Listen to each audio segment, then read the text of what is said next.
దినవృత్తాంతములు 2వ గ్రంథం 13వ అధ్యాయం. బైబిల్ నుండి మనందరం తీసుకుందాం. 12వ వచనాన్ని చదువుకుందాం. ఆలోచించుడి, ఆ ఆ ఆ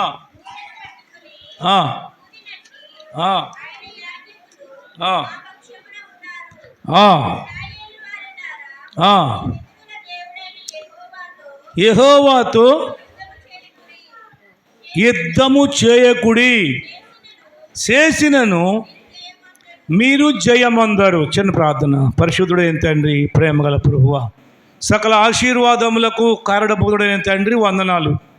ఇంతవరకు ప్రార్థన చేయడానికి ప్రభువా, స్తుతించడానికి ప్రభువా, సాక్ష్యముల ద్వారా మహిమపరచడానికి, సమర్పణ ద్వారా ప్రభువా మీరు ఇచ్చిన వాటిలో కొంత భాగాన్ని సమర్పించడానికి, ఆరాధించడానికి ఎంతవరకు తోడై ఉన్నారు. అందును బట్టి స్తోత్రం నాయన. ఇప్పుడు ప్రభువా, నీ వాక్యాన్ని మేము చదివి ధ్యానం చేసి నీ ముందు ఉంచాం. చదవబడిన వాక్యము మీది. ఈ వాక్యంలో ఉన్న సారాంశాన్ని మాకు అనుగ్రహించి, ఈ వాక్యమును బట్టి మమ్మల్ని బలపరిచి మహిమ తెచ్చుకోమని యేసు నామములో ప్రార్థన చేయిస్తున్నాను మా పరమ తండ్రి, ఆమేన్. ప్రభునందు ప్రియ దేవుని బిడ్డలారా, ఈరోజు మనం చదువుతున్నది భాగంలో నుంచి మనం గమనించవలసింది, గ్రహించవలసింది ఏంటంటే, చెప్పినప్పుడు ఇటు చూడాలి, చదివినప్పుడే బైబిల్ చూడాలి, అప్పుడే మీకు అర్థమవుద్ది. అమ్మా ఇటు చూడండి అమ్మ అంటే మళ్ళీ చదువుతాం, చదివినప్పుడు మాత్రం ఖచ్చితంగా చూడండి. కాబట్టి చెప్పినప్పుడు ఇంటే చదివినప్పుడు అర్థమవుద్ది అనమాట. చెప్పినప్పుడు వినలేదనుకోండి, అలా చూసుకున్నారనుకోండి, మీరు చదివిన అర్థం కాదు. అర్థమైందండి? మంచిది. ఇక్కడ మనం ఆలోచన చేస్తే దీన్ని బట్టి సారాంశం ఏంటి అంటే, ప్రియమైన దేవుని బిడ్డలారా, దేవుడు తన బిడ్డలకు మన బలాన్ని బట్టి, మన తెలివిని బట్టి, మన వివేకం బట్టి మనకు జయం ఇవ్వడండి. అర్థమైందండి? ఆయన బిడ్డలమై ఉన్నామని మనకు జయమిస్తాడు. చాలాసార్లు బలహీనులుగా ఉన్నటి వారికి బలమైనటి వాటిపైన జయమిస్తాడు. ఆయన బిడ్డలమైనటి మనం చాలాసార్లు బలహీనంగా ఉండొచ్చు, కానీ బలమైనటి వాటి దాడి చేయొచ్చు మన మీద, కానీ వాటి మీద కూడా విజయమిస్తాడండి. అది ఈరోజు సారాంశం. ఇక్కడ మనం గమనిస్తే అబియా అనబడుతున్నట్టుగా రాజు. ఏ రాజు? అబియా. ఈ అబియా అనబడుతున్నట్టుకి ఈ రాజు 3 సంవత్సరాలు మాత్రమే రాజ్యాన్ని పరిపాలన చేశాడు. ఈ అబియా ఎవరి కుమారుడు? అబియా ఎవరి కుమారుడు? యెరోబామా? రెహబాము కుమారుడు. యెరోబాము ఇశ్రాయేల్ రాజు, రెహబాము కుమారుడు. రెహబాము ఎవరి కుమారుడు? సొలొమోను కుమారుడు. ఇప్పుడు సొలొమోనుకి ఏమవుతాడు? అబియా మనవడు అవుతాడు. సొలొమోను ఎవరి కుమారుడు? దావీదు కుమారుడు. అర్థమైందండి? దావీదు 2వ రాజుగా 40 సంవత్సరాలు పరిపాలన చేశాడు తన ప్రజలు, ఇశ్రాయేల్ ప్రజల్ని. దేవుడు ఆ విధంగా అభిషేకించాడు ఆయన్ని. ఆయన తర్వాత ఆయనకు వాగ్దానం చేశాడు, నీ సంతతిలో ఒకడు ఉండక మానడు, ఈ రాజ్యంలో, ఈ సింహాసనం మీద ఎవడో ఒకడు ఉంటాడు ఈ సంతానంలో అని ఏవండి శాశ్వతమైన వాగ్దానం చేసి మాటిచ్చాడు దావీదికి. దావీదు తర్వాత తన కుమారుడు సొలొమోను రాజు అయ్యాడు. ఆయన కూడా 40 సంవత్సరాలు పరిపాలన చేశాడు. కానీ ఆయన చేసినటి కొన్ని అవివేకపు పనుల వల్ల ఏమయ్యింది అంటే, దేవునికి బాధ కలిగింది, దేవుడి కోపం వచ్చింది. దేవుడు కోపం వచ్చి అన్నాడు, అసలు నీ రాజ్యం తీసేయాలి అన్నట్టుగా. కానీ నీ తండ్రిని జ్ఞాపం చేసుకుని నీ కాలంలో ఏం చేయను కానీ నీ కుమారుడు కాలంకి వచ్చినప్పటికీ తీసేస్తానన్నాడు. తర్వాత సొలొమోను కుమారుడి యొక్క రెహబాము పరిపాలన చేస్తూ ఉండగా అప్పుడు ఈ రెహబాము కూడా కొంత అవివేకంగా పెద్దల మాట పక్కన పెట్టేసి ఏమండి తెలిసి తెలియని యవనస్తుల మాట పట్టుకుని ఒక మాట ఒక రకమైన కఠినంగా మాట్లాడాడు ప్రజలతో. దాని మీద ప్రజలు తిరుగుబాటు చేశారు. అప్పుడు యెరోబాము ఐగుప్తు దేశంలో ఉన్నాడు. ఎందుకు ఐగుప్తు దేశంలో ఉన్నాడు అంటే సొలొమోను కాలంలో ఈ యెరోబాము సేవకుడు, సొలొమోనుకి సేవకుడు. అయితే ఈ యెరోబాము ఏం చేశాడు అంటే సొలొమోనుకి ఎవరైతే శత్రువులు ఉన్నారో, దావీదుకి ఎవరు శత్రువు అయితే ఉన్నారో వాళ్ళతో చేతులు కలిపి సొలొమోను మీద తిరుగుబాటు చేశాడు. ఈ యెరోబాము ఎప్పుడైతే తిరుగుబాటు చేశాడో వెంటనే సొలొమోనుకి తెలిసింది. తెలియగానే చంపేస్తాడు దొరికితేనని చెప్పి ఈ దేశంలో ఉండకుండా ఐగుప్తు దేశం వెళ్ళిపోయాడు. ఈ ఐగుప్తు దేశం వెళ్ళిపోయి అక్కడే నివాసం ఉంటున్నాడు. ఇప్పుడు సొలొమోను చనిపోయాడు, రెహబాము రాజు అయ్యాడు. ఇప్పుడు వచ్చాడు, సొలొమోను చనిపోయాడు, పర్లేదు అనుకుని వచ్చాడు. ఆ సమయంలో సందర్భాన్ని బట్టి ఇతడు యొక్క రెహబాము అవివేకాన్ని బట్టి 10 గోత్రాలను తీసి దేవుడు యెరోబాముకి ఇచ్చేశాడు. ఈ 10 గోత్రాల వారు ఇశ్రాయేలీలు. 1.5 గోత్రం, అర్ధ గోత్రం యోధా గోత్రం అనబడుతున్నటువంటి వీళ్ళని రెహబాము పరిపాలిస్తూ మొదలుపెట్టాడు. 10 గోత్రాలని యెరోబాము పరిపాలిస్తూ మొదలుపెట్టాడు. ఈ యెరోబాము పరిపాలించినంత కాలం ఈ రెహబాము సుమారు ఇంచుమించులో 21 సంవత్సరం అంటే 17 సంవత్సరాలు దగ్గరగా పరిపాలన చేసాడు. అయితే అన్ని సంవత్సరాలు కూడా యెరోబాము ఈయన మీద యుద్ధం చేస్తూనే ఉన్నాడు, ఈయన బాధపరుస్తూనే ఉన్నాడు. కాబట్టి ఎక్కడ నెమ్మది ఉంచలేదండి. అలాంటి సమయంలో రెహబాము చచ్చిపోయాడు. రెహబాము చనిపోయిన తర్వాత ఇప్పుడు అబియా తన కుమారుడికి అబియా రాజు అయ్యాడు. ఈ అబియా రాజై రాజ్యాన్ని పరిపాలించడం ప్రారంభించాడు. అప్పుడు ఎప్పుడైతే రాజుగా రాజ్యాన్ని పరిపాలన ప్రారంభించాడో ఇప్పుడు యెరోబాముకి ఎలాగ ఉందంటే వాళ్ళ తండ్రి కాలంలో చాలాసార్లు మరి ఈ రెహబాముని బాధ పెడుతూ వచ్చాను. చాలాసార్లు ఆయనను ఒక రకంగా హింసించాను. కానీ ఆయన కుమారుడు ఎంత ఇతరులను కూడా నేను ఓడించి ఆ యోధా ప్రజలను కూడా నేను దక్కించుకోవాలనుకున్నాడు. కాబట్టి ఇప్పుడు ఈ యెరోబాము దండెత్తి ఈ అబియా యోధా రాజు అబియా మీదకి వచ్చాడు.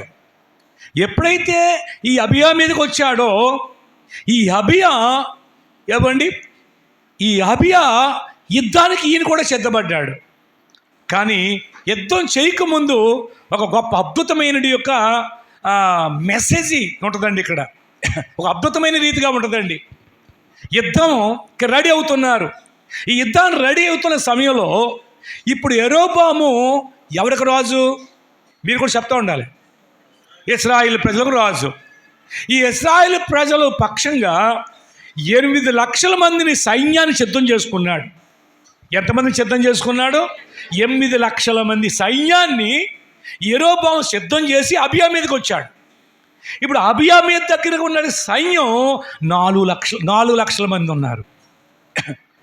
అబియా దగ్గర ఎంతమంది ఉన్నారు? సైన్యం 4 లక్షల మంది ఉన్నారు. యెరోబాము దగ్గర ఇశ్రాయేల్ తరపున ఎంతమంది ఉన్నారు?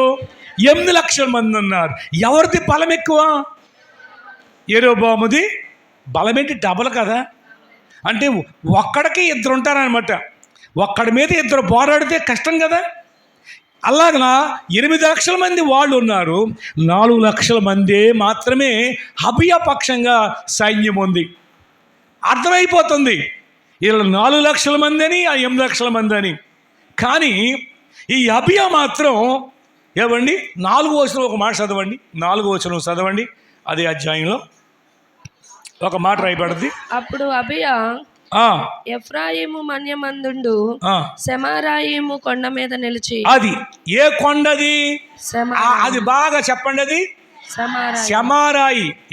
ఏవండి? అందరూ చెప్పండి, చెప్పాలి అందరూ చెప్పాలి.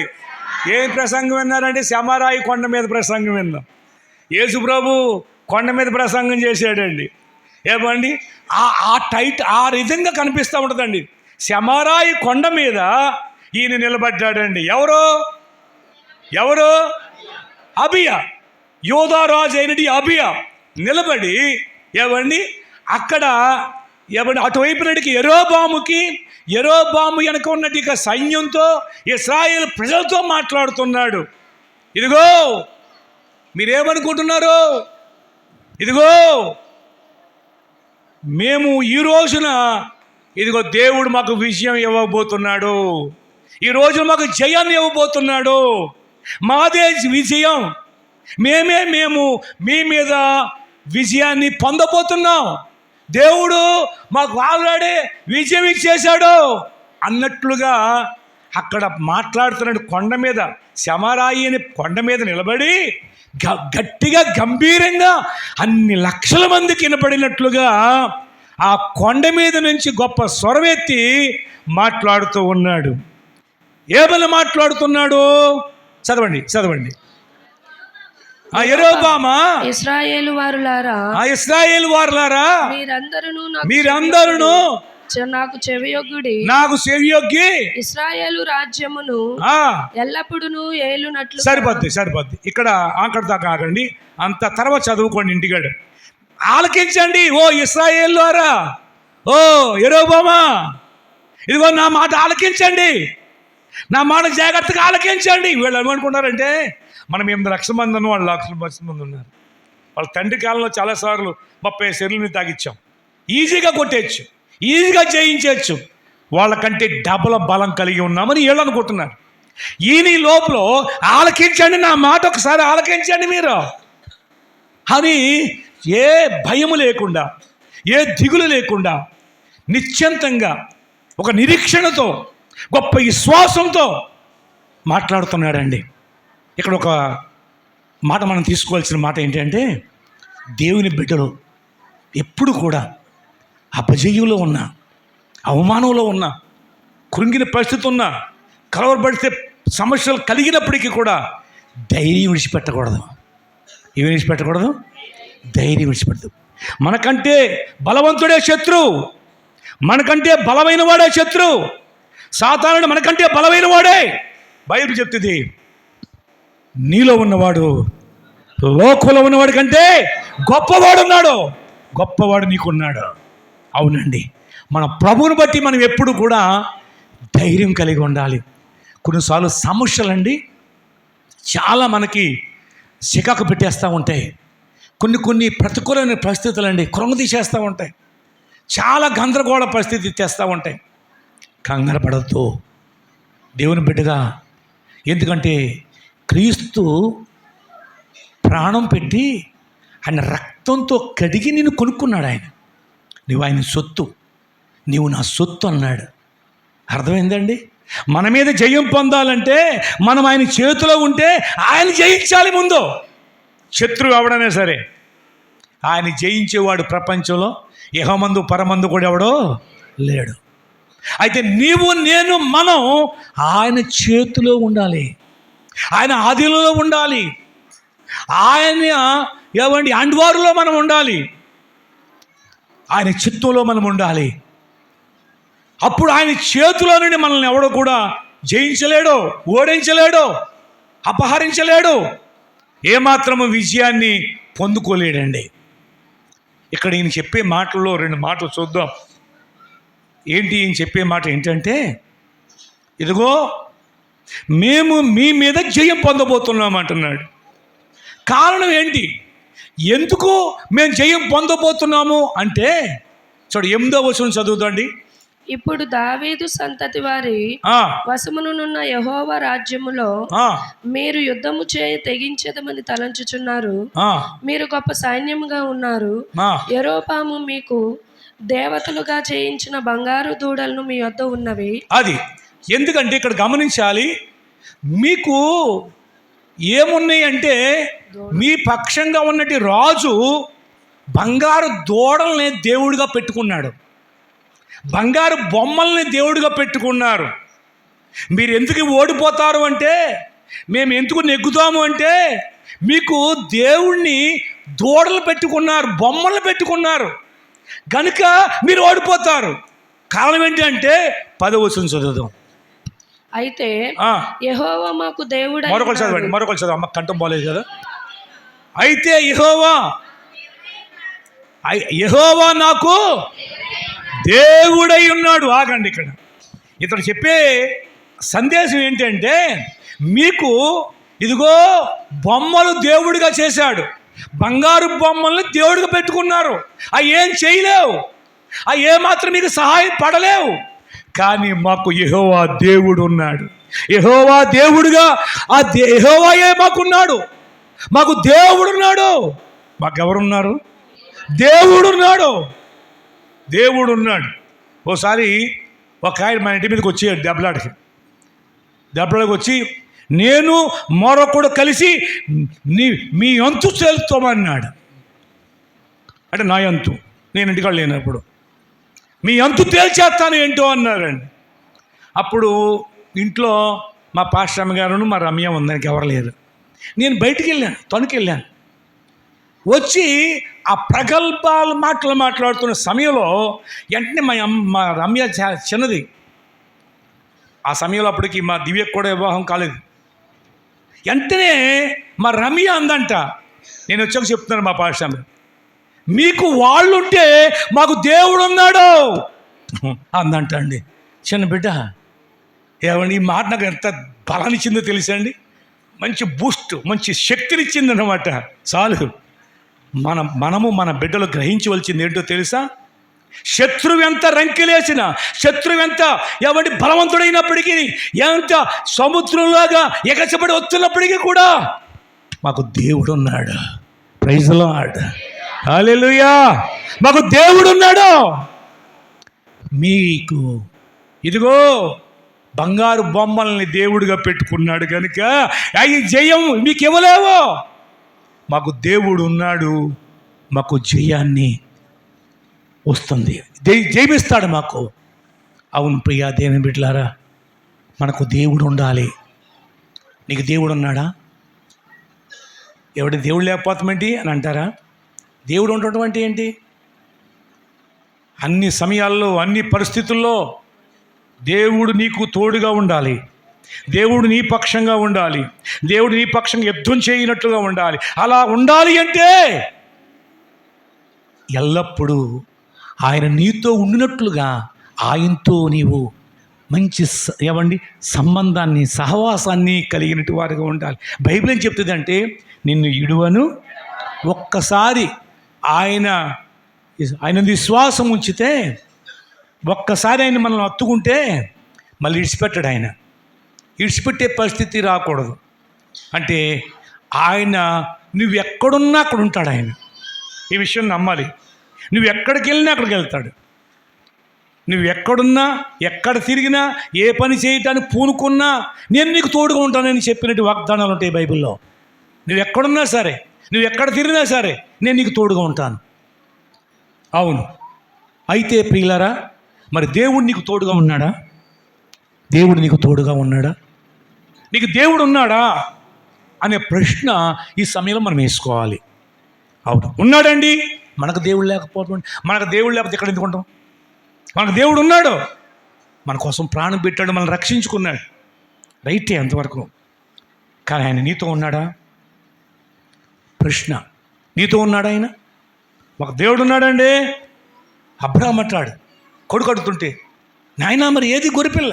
యెహోవా ఈరే, ఆయన చూసుకుంటాడు. ఆయన ఉన్నాడు నాతో, మనతో ఆయన ఉన్నాడు, ఆయన చూసుకుంటాడు. ఈ మాట చెప్పగలదువా?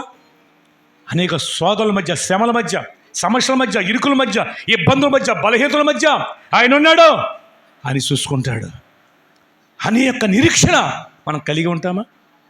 అలా కలిగి ఉండాలి. బైబిల్ గ్రంథంలో ప్రియ దేవుని బిడ్డలారా, ఏమండి, ఆయన మనకు దేవుడై ఉన్నాడు. బైబిల్ ఏం చెప్తుందో తెలుసా? 33వ కీర్తన 12వ వచనంలో, యెహోవా దేవుడుగా గల జనులు ధన్యులు అని రాయబడింది. 33:12 చదవండి ఆ మాట. యెహోవా తమకు దేవుడుగా గల జనులు ధన్యులు.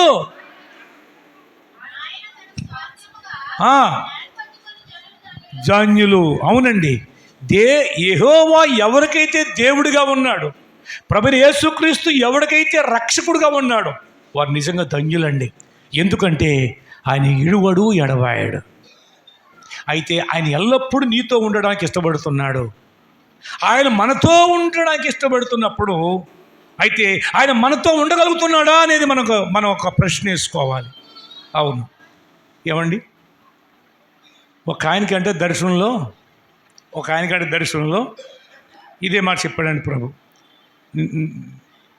ఎన్నో సమస్యల వల్ల కుంగిపోయి చాలా బాధపడుతున్నప్పుడు, ఎందుకు అలా కుంగిపోతావు? నేను నీతో ఉన్నాను కదా. నువ్వు నాతో ఉన్నావు ప్రభు. నేను నీతో ఉన్నాను, నిన్ను విడిచిపెట్టలేదు, నువ్వు ఎక్కడికి వెళ్తే అక్కడ ఉన్నాను అన్నాడు. సరే అనుకుంటుంటే అప్పుడు ఆయనకి ఎక్కడికి వెళ్ళినా సరే ఆయన ఉన్నట్టు కనిపిస్తుందంట. ఒకసారి ఆయన ఏమండి ఇంతకుముందు వెళ్ళిన స్థలాలు ఇప్పుడు వెళ్ళకూడని స్థలానికి వెళ్తున్నాడంట. ప్రభువా కొంచెం నువ్వు ఇక్కడ ఉండు, నేను ఇప్పుడు వచ్చేస్తాను అక్కడికి వెళ్ళి అంటే, లేదు నేను వస్తాను పర్లేదు అన్నాడట. సపోజ్ మనకు అర్థమవడం చెప్తాను, సినిమాకి వెళ్తున్నాడు, నేను వచ్చేస్తాను, నాకు టికెట్ అక్కలేదులే, నేను వచ్చేస్తాను. నువ్వు వద్దు ప్రభువా, నువ్వు వద్దు అంటే, లేదు నేను వచ్చేస్తాను. సరే తరా అని చెప్పేసి, ఇది ఒక్క సినిమయ్యా, ఇది ఒక్కటి లాస్ట్ అని చెప్పేసి వెళ్ళి కూర్చొని చూస్తున్నాడంట. పక్కన ఈయన వచ్చి అని మా కొన్ని చూస్తున్నాడంట. మరి సినిమా చూడవలసిన పని లేదు కదా ప్రభుకి. ఈయన ఇలా నిలబడి చూస్తున్నాడంట. ఈయనకి అర్థమవుతుంది ఆయన మొక్కమేక చూస్తే ఈయన ఎలా చూడగలుగుతాడు, సినిమా చూడగలుగుతాడా? ఏమండి, ఈయన మొక్కం చూస్తున్నాడు, ప్రభు వెళ్ళిపోతున్నాడు. ఇంకా అవలేదు, ఇప్పుడే మొదలైంది కదంటే, నువ్వు ఉండగా నేను చూడలేను ప్రభు అంటే ఏంటి అర్థం? ఆయనకి ఇష్టం లేదనే కదా అర్థమైందండి. దేవుడు ఎప్పుడు కూడా నాతో ఉండాలి అని ఎంతమందికి ఇష్టం? అబ్బా, ఇష్టం అయ్యి ఉండాలి అంతే, అంతకంటే భాగ్యం మరి ఒకటి ఏముందండి. అయితే ఆ దేవుడు నీతో ఉండాలని ఇష్టపడుతున్నావు కదా. మనం కోడి పందాలకు వెళ్ళినప్పుడు ఆయన వస్తాడు కదా. అంతలో ఉన్న వేరేంటండి, మరి నీతో ఉన్నాడు వస్తాడు రాడా. వచ్చినప్పుడు ఏం చేస్తాడు? నీ ముఖం ఇంకా చూస్తాడు. నువ్వు ఆహా ఓహో అంటావు అనుకోండి, నీ ముఖం ఇంకా అలా చూస్తూ ఉంటాడు. ఆయన సంతోషంగా ఉంటాడా? ఆలోచించండి. ఆయనకి ఇష్టం అంటారా? అప్పుడు నీకు జయం ఎలా వస్తుంది? నీకు జయం రాదు కదా. ఆయనకి ఇష్టం లేని స్థలంలో, అందుకే బైబిల్ ఏం చెప్తుందంటే, దుష్టుని ఆలోచన చొప్పున నడవక, పాపుల మార్గమున నిలువక, అపహాసములు కూర్చుండే చోటున, అది ఆ ప్లేస్ మంద కాదు, మనం ప్రభువుది కాదు, అది దురాత్మల చేత ఉన్నట్టు ఇక ప్లేస్ అది. ఈనాడు ఎంతోమంది అండి పాస్టర్లు కూడా అంటారండి, ఏంటి మేమేమి ఎక్కువ చేసుకుంటలేదండి, చావుకులు కూడా అంతకుముందు అలవాట్లు ఉంటాయి కదా. ఏమండి, ఒక్క పందెమే, 2 పందాలే, ఎవడి అంతా కూడా నీ జీవితానికి అపజయానికి కారణం అయిపోతుంది. తెలిసి నీకు దానికేముందిలే అని అనుకుంటూ ఉంటాం. కానీ ప్రభునందు పిల్లలు గమనించాలి, నీ కోసం ప్రాణం పెట్టి నిన్ను రక్షించాడు, నీవు తన సొత్తు అన్నాడు. ఆయనకి ఇష్టం లేని స్థలములోకి వెళ్ళి నిలబడటం అనేది ఆయనకి సంతోషాన్ని కలగజేద్దా?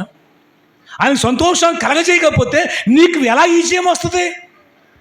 నీ జీవితంలో ఎలా విజయం పొందుకుంటావు? ఆయన నీకు దేవుడు ఉన్నట్లుగా ఎలా రుజువు అవుతుంది?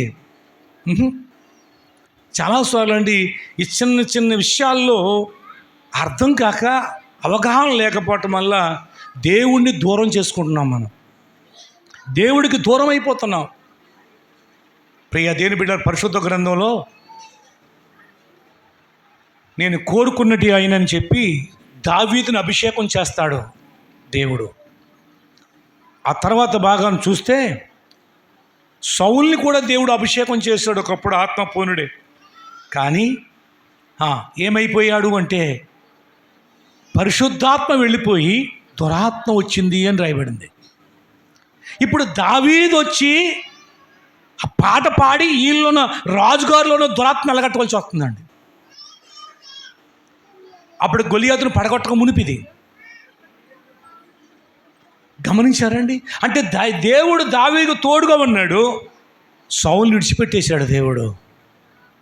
దేవుడు విడిచిపెట్టాడా, సైతాన్ని అమడేస్తుందండి ఖచ్చితంగా. రెండు శక్తులు ఆ ప్రభావం మధ్యలో మనం ఉన్నాం. ఒకటి దైవశక్తి, లేకపోతే దురాత్మ శక్తి. ఏదో శక్తి నిన్ను నడిపిస్తూనే ఉంటుంది. కాబట్టి మనలను దేవుడు మనల్ని నడిపించాలి, దైవశక్తి మనల్ని నడిపించాలి. అప్పుడు నీకు విజయం కలుగుతుంది. శ్రమలో కూడా నువ్వు ఆనందించగలదు, ఇబ్బందుల్లో కూడా ఆనందిస్తావు, కష్టాల్లో కూడా ఆనందిస్తావు. అన్ని సమయాల్లో నువ్వు ఆనందించినట్లుగా దేవుడు నీకు అనుగ్రహిస్తాడు. అపజయాలను జయంగా మారుస్తాడు ఆయన. అవును ప్రియ దేని బిడ్డలారా, అంటాడు దావీదు అంటాడు, గొలియాతు వచ్చి గొంతులేస్తుంటుంటే అందరూ భయపడిపోతారు. 40 రోజులుగా భయపడిపోతాను, ఎవడ యుద్ధం చేస్తాం కావట్లేదు. ఒక్కడ రైండ్రా అంటున్నాడు, ఎవడ అనట్లేదు. దావీదు వెళ్ళాడు, ఆహారం పట్టుకుని వెళ్ళాడు. అప్పుడు అంటున్నాడు, ఏంటిది ఈ సున్నతి లేని ఫిలిష్తీయుడు ఏంటి ఇలాగా అంటాడు, రంకెలేస్తున్నాడు. ఇశ్రాయేలీల్లో దేవుడన్నవాడు లేడనుకుని ఎర్రవిగుతున్నాడు. ఇశ్రాయేలీల్లో దేవుడు ఉన్నాడని ఇప్పుడు రుజువు చేస్తానంటున్నాడు. Praise the lord. దావీదుతో దేవుడు ఉన్నాడు. నువ్వెలాగయ్యా జయిస్తావు? నువ్వు చూస్తే కొతంత ఉన్నావంటే, నా గొర్రె పిల్లను పట్టుకుని సింహం నోట్లో పెట్టుకుని వెళ్ళిపోతుంటే చేతిలో ఆయుధం లేకుండా పరిగెత్తి దాన్ని పట్టుకుని దాని నోట్లో గొర్రె పిల్లను రక్షించి దాన్ని 2గా చీల్చి ఆతల పాడేశాను. అలాగనే ఎలుగుబంటిని కూడా ఒక గుద్ది సంపి గొర్రె పిల్లను రక్షించుకున్నా. ఆ విధంగా వాటి చేతిలో వాటి నోటిలో పడకుండా రక్షించిన నా దేవుడు నాతో ఉన్నాడు. వీడంతా ఈ సున్నతి లేని ఫిలిష్తీయుడు అంటున్నాడు. అంటే గమనించాలి, ఇక్కడ ఇశ్రాయేలు ప్రజలందరూ దేవుని ప్రజలే, కానీ వాళ్ళతో దేవుడు ఉన్నట్లుగా వాళ్ళకి అర్థం కాలేదు. వాడితో దేవుడు ఉన్నట్లుగా వారు ప్రవర్తించలేదు. కానీ దావీదు చిన్నవాడే, కానీ తనతో దేవుడు ఉన్నాడు. ఆయనతో నాతో దేవుడు ఉన్నాడు, మాకు దేవుడు ఉన్నాడు. అభి అంటున్నాడు, మాకు దేవుడు ఉన్నాడు. అందుచేత నువ్వు జయం పొందలేవు, అందుచేత మాకు జయం వస్తుంది, నీ మీద మాకు జయం వస్తుంది. ఎందుకంటే మాకు దేవుడు ఉన్నాడు. మీకు బొమ్మలు ఉన్నాయి తప్ప దేవుడు లేడు. మీరు ఇశ్రాయేల్ ప్రజలందరినీ దారి తప్పించేసి వెండి బంగారు బొమ్మల చేత ఇది దేవుడిని భ్రమ పుట్టించేశారు వాళ్ళందరికీ. కనుకనే మీకు 8 లక్షల జనం ఉన్నారు కానీ దేవుడు లేడు. మేము 4 లక్షలు ఉండొచ్చు కానీ మాకు దేవుడు ఉన్నాడు, మాకు దేవుడు ఉన్నాడు. అందుచేత నువ్వు ఓడిపోతావు, అందుచేత మేము జయం పొందుతామని. ఏ కొండది అమ్మా? శమారాయి కొండ. శమారాయి కొండ మీద నుండి కేకలు పెట్టి చెప్తున్నాడు, ఇదిగో మాకు దేవుడు ఉన్నాడు, అందుచేత మాకు జయం వస్తుంది. అదే మాట 12వ వచనంలో కూడా చదువుకున్నాం. చదవండి ఆ మాట. 12వ వచనం ఏముంది? దేవుడు మాకు తోడే మాకు అధిపతిగానున్నాడు. అది ఏమన్నాడండి? ఏమన్నాడు ఇక్కడ? దేవుడు మాకు తోడై ఉంటున్నాడు, మాకు అధిపతిగా ఉన్నాడు, అందుచేత మాకు జయం వస్తుంది. దేవుడు నీతో ఉంటే, ఆయనతో నువ్వు నడిస్తే, ఆయనలో నువ్వు నడిస్తే ఏమండి ఎంత బలమైనది ఏ శత్రువైనా సరే ఓడిపోతాడండి. నీ ముందు నిలబడలేడు, జయం పొందలేడు. నీకు దేవుడు ఉన్నాడా? నీతో దేవుడు ఉన్నాడా? నీ కుటుంబంలో దేవుడు ఉన్నాడా? నీకు దేవుడు ఉన్నాడా? అవునండి, ఆయన నిన్ను రక్షించుకున్నాడు, ఆయన నీతో ఉండాలని కోరుకుంటున్నాడు. అయితే ఆయన నీతో ఉండినట్లుగా నువ్వు ప్రవర్తిస్తున్నావా? ఆయనతో మంచి సన్నిహిత సహవాసం కలిగి నీవు ఉన్నావా? ఆలోచన చేయండి. 2 చదువుదాం. 2వ మాట 10వ వచనం. యెహోవా మాకు తోడై ఉన్నాడు, యెహోవా మాకు తోడై ఉన్నాడు, మేము ఆయనను విసర్జించిన వారము కాము. మేము ఆయన విసర్జించలేదు, మీరు విసర్జించేశారు. ఇశ్రాయేలు వారులారా, మీరు విసర్జించేసి బొమ్మలు పెట్టుకున్నారు. మేము మా దేవుని విసర్జించలేదు. అవును ప్రియా దేవుని బిడ్డలారా, విసర్జించడం అంటే ఏంటి అంటే ఆయనకి ఇష్టం లేనిది చేయటమే విసర్జించడం. ఆయనకి ఏమండి ఏమాత్రము కూడా ఆయనకు ప్రతికూలంగా ప్రవర్తించడమే విసర్జించడం. అహరోను సంతతి వారు యెహోవాకు సేవ చేయు యాజకులై ఉన్నారు. దేవునికి స్తోత్రం. ఇక్కడ రెండో విషయాన్ని మనం గమనిద్దాం. మాకు ఎవరున్నారంటే యాజకులు ఉన్నారు, సేవకులు ఉన్నారు మాకు. మరి మీకెవరున్నారు? డమ్మీ సేవకులను పెట్టుకున్నాడు ఆయన. చూడండి 9వ వచనం చదవండి. వాళ్ళకి ఎవరున్నారు? మీరు అహరోను సంతతి వారైన యెహోవా యాజకులను లేవీయులను త్రోసివేసి. అది ఎవరితో చేశారు? వాళ్ళు యాజకుల్ని లేవీయులను త్రోసేశారండి ఇశ్రాయేలు ప్రజలు. ఈ యెరోబాము దేవుని యాజకులుగా ఉండవలసిన ఆ యాజకులను తోసేశాడు. అన్య దేశముల జనులు చేయనట్లు మీ కొరకు యాజకులను నియమించుకుంటారు కదా. అంటే మీరు ఎవరిని ఏర్పాటు చేసుకున్నారు? డమ్మీ సేవకులను ఏర్పాటు చేసుకున్నారు. ఏ సేవకులు అండి? డమ్మీ సేవకులు. వాళ్ళు ఈనాడు చాలామంది దేవుని పిలుపు లేకుండా ఏమండి అడ్డదారిని వెళ్ళి ఏమండి ఆ సంఘాన్ని ఎడగొట్టేసో, ఈ సంఘాన్ని ఎడగొట్టేసో, అక్కడ ఎడగొట్టేసో, ఇక్కడ ఎడగొట్టేసో సేవ అంటున్నారండి. ఇదంతా డమ్మీ. ఒక రోజున తేలిపోద్దండి పిల్లారా. ఒకవేళ జనాలు ఉండొచ్చు, కానీ తేలిపోయే రోజు వస్తుందండి. దేవుని అభిషేకం, దేవుని యొక్క పిలుపు, దేవుని చిత్త ప్రకారంగా నీ పరిచర్య ఉందా అనే ప్రశ్న ఒకరోజు రాబోతుందండి పిల్లారా. ఇక్కడ ఈయన ఏం చేసాడు తెలిసి యెరోబాము? దేవుని యాజకుల్ని లేవీయుల్ని త్రోసేసేసి డమ్మీ వాళ్ళని అంటే అన్యుల్ని యాజకులుగా పెట్టుకున్నాడు ఈ బొమ్మల దగ్గర. అంటే వాళ్ళకి మళ్ళీ ఈళ్ళకి బలులు ఉంటాయి, వాళ్ళకి మళ్ళీ ఈళ్ళకు కూడా బలిపీఠాలు ఉంటాయి, వాళ్ళలాగానే ఈళ్ళ చేస్తారు. కానీ చేసేది బొమ్మలకి, చేసేవాళ్ళు అన్యులు, లేవీలు కాదు, యాజకులు కాదు, సేవకులు కాదు వీళ్ళు. అది చెప్తున్నాడు. మాకు సేవకులు ఉన్నారు, మాకు యాజకులు ఉన్నారు. అంటే యాజకులు ఉండేంటి? అవును ప్రియమైన దేవుని బిడ్డలారా, గమనించండి. అబియా రాజే కానీ యాజకులతో మంచి సంబంధం కలిగి ఉన్నాడు. అంటే యాజకులు ఉండటం అంటే అర్థం ఏంటంటే తెలుసండి? ఆ యాజకులు ఏం చేస్తారు అంటే, సేవకులు ఏం చేస్తారో అంటే, ఒకవేళ ఎప్పుడైనా ఏదైనా తప్పితే, ఎక్కడైనా పొరపాటు చేస్తుంటే నేను గద్దించి సరిదిద్దుతారు యాజకులు. అలా సరిదిద్దే యాజకులు నాకున్నారు, బుద్ధి చెప్పే యాజకులు నాకున్నారు, సరైన మార్గంలో నడిపించే ఆ యాజకులు నాకున్నారు, ఆ సేవకులు నాకున్నారు. కానీ నీకు డమ్మీ వాళ్ళే అందరూ కూడా. నువ్వు డమ్మీ వాళ్ళని పెట్టుకు దేవతలను పెట్టావు, డమ్మీ సేవకులను పెట్టావు. అందుకని నీకు జయం ఎలా వస్తుంది? 8 లక్షల మంది ఉన్నారనుకుంటున్నావా? ఎంతమంది ఉన్నా నీకు జయం రాదు. నాకు దేవుడు ఏర్పాటు చేసినట్టు సేవకులు ఉన్నారు. అవును ప్రియ దేవుని బిడ్డలారా, మనం ఎప్పుడు కూడా నేటి కాలంలో తెరల ఆరాధన వచ్చిందండి. సేవకులు ఉండరు, తెరల ఆరాధన. చాలా విషాదకరం. ఈ రోజునంతా వ్యాపారమయమే మైండ్ అయిపోయిందండి. గొప్ప గొప్ప వాళ్ళే కావచ్చు, రేపొద్దున్న నరకంలో ఉండేది వాళ్ళే. మొదటి బ్యాచ్ వాళ్ళదే, ఖచ్చితంగా చెప్తాను నేను. తెరలతో పెట్టి ఏమండి, వారు పొదగలేదు, వారు ఎత్తలేదు, వారు సంపాదించలేదు, కానీ ఎక్కడెక్కడో వాళ్ళని ఆకర్షించి ఎంతోమంది సేవకులను దుఃఖపరుస్తున్నట్టు వారు చాలామంది ఉన్నారు పిల్లారా. కానీ నీకు అందుబాటులో ఉన్నట్టు సేవకుడు కావాలి. నీకు సేవకుడికి నువ్వు అందుబాటులో ఉండాలి. ప్రతి విషయము కూడా తెల్లగా ఉండాలి. సేవకుడి దగ్గర మరుగైంది ఏది ఉండకూడదు.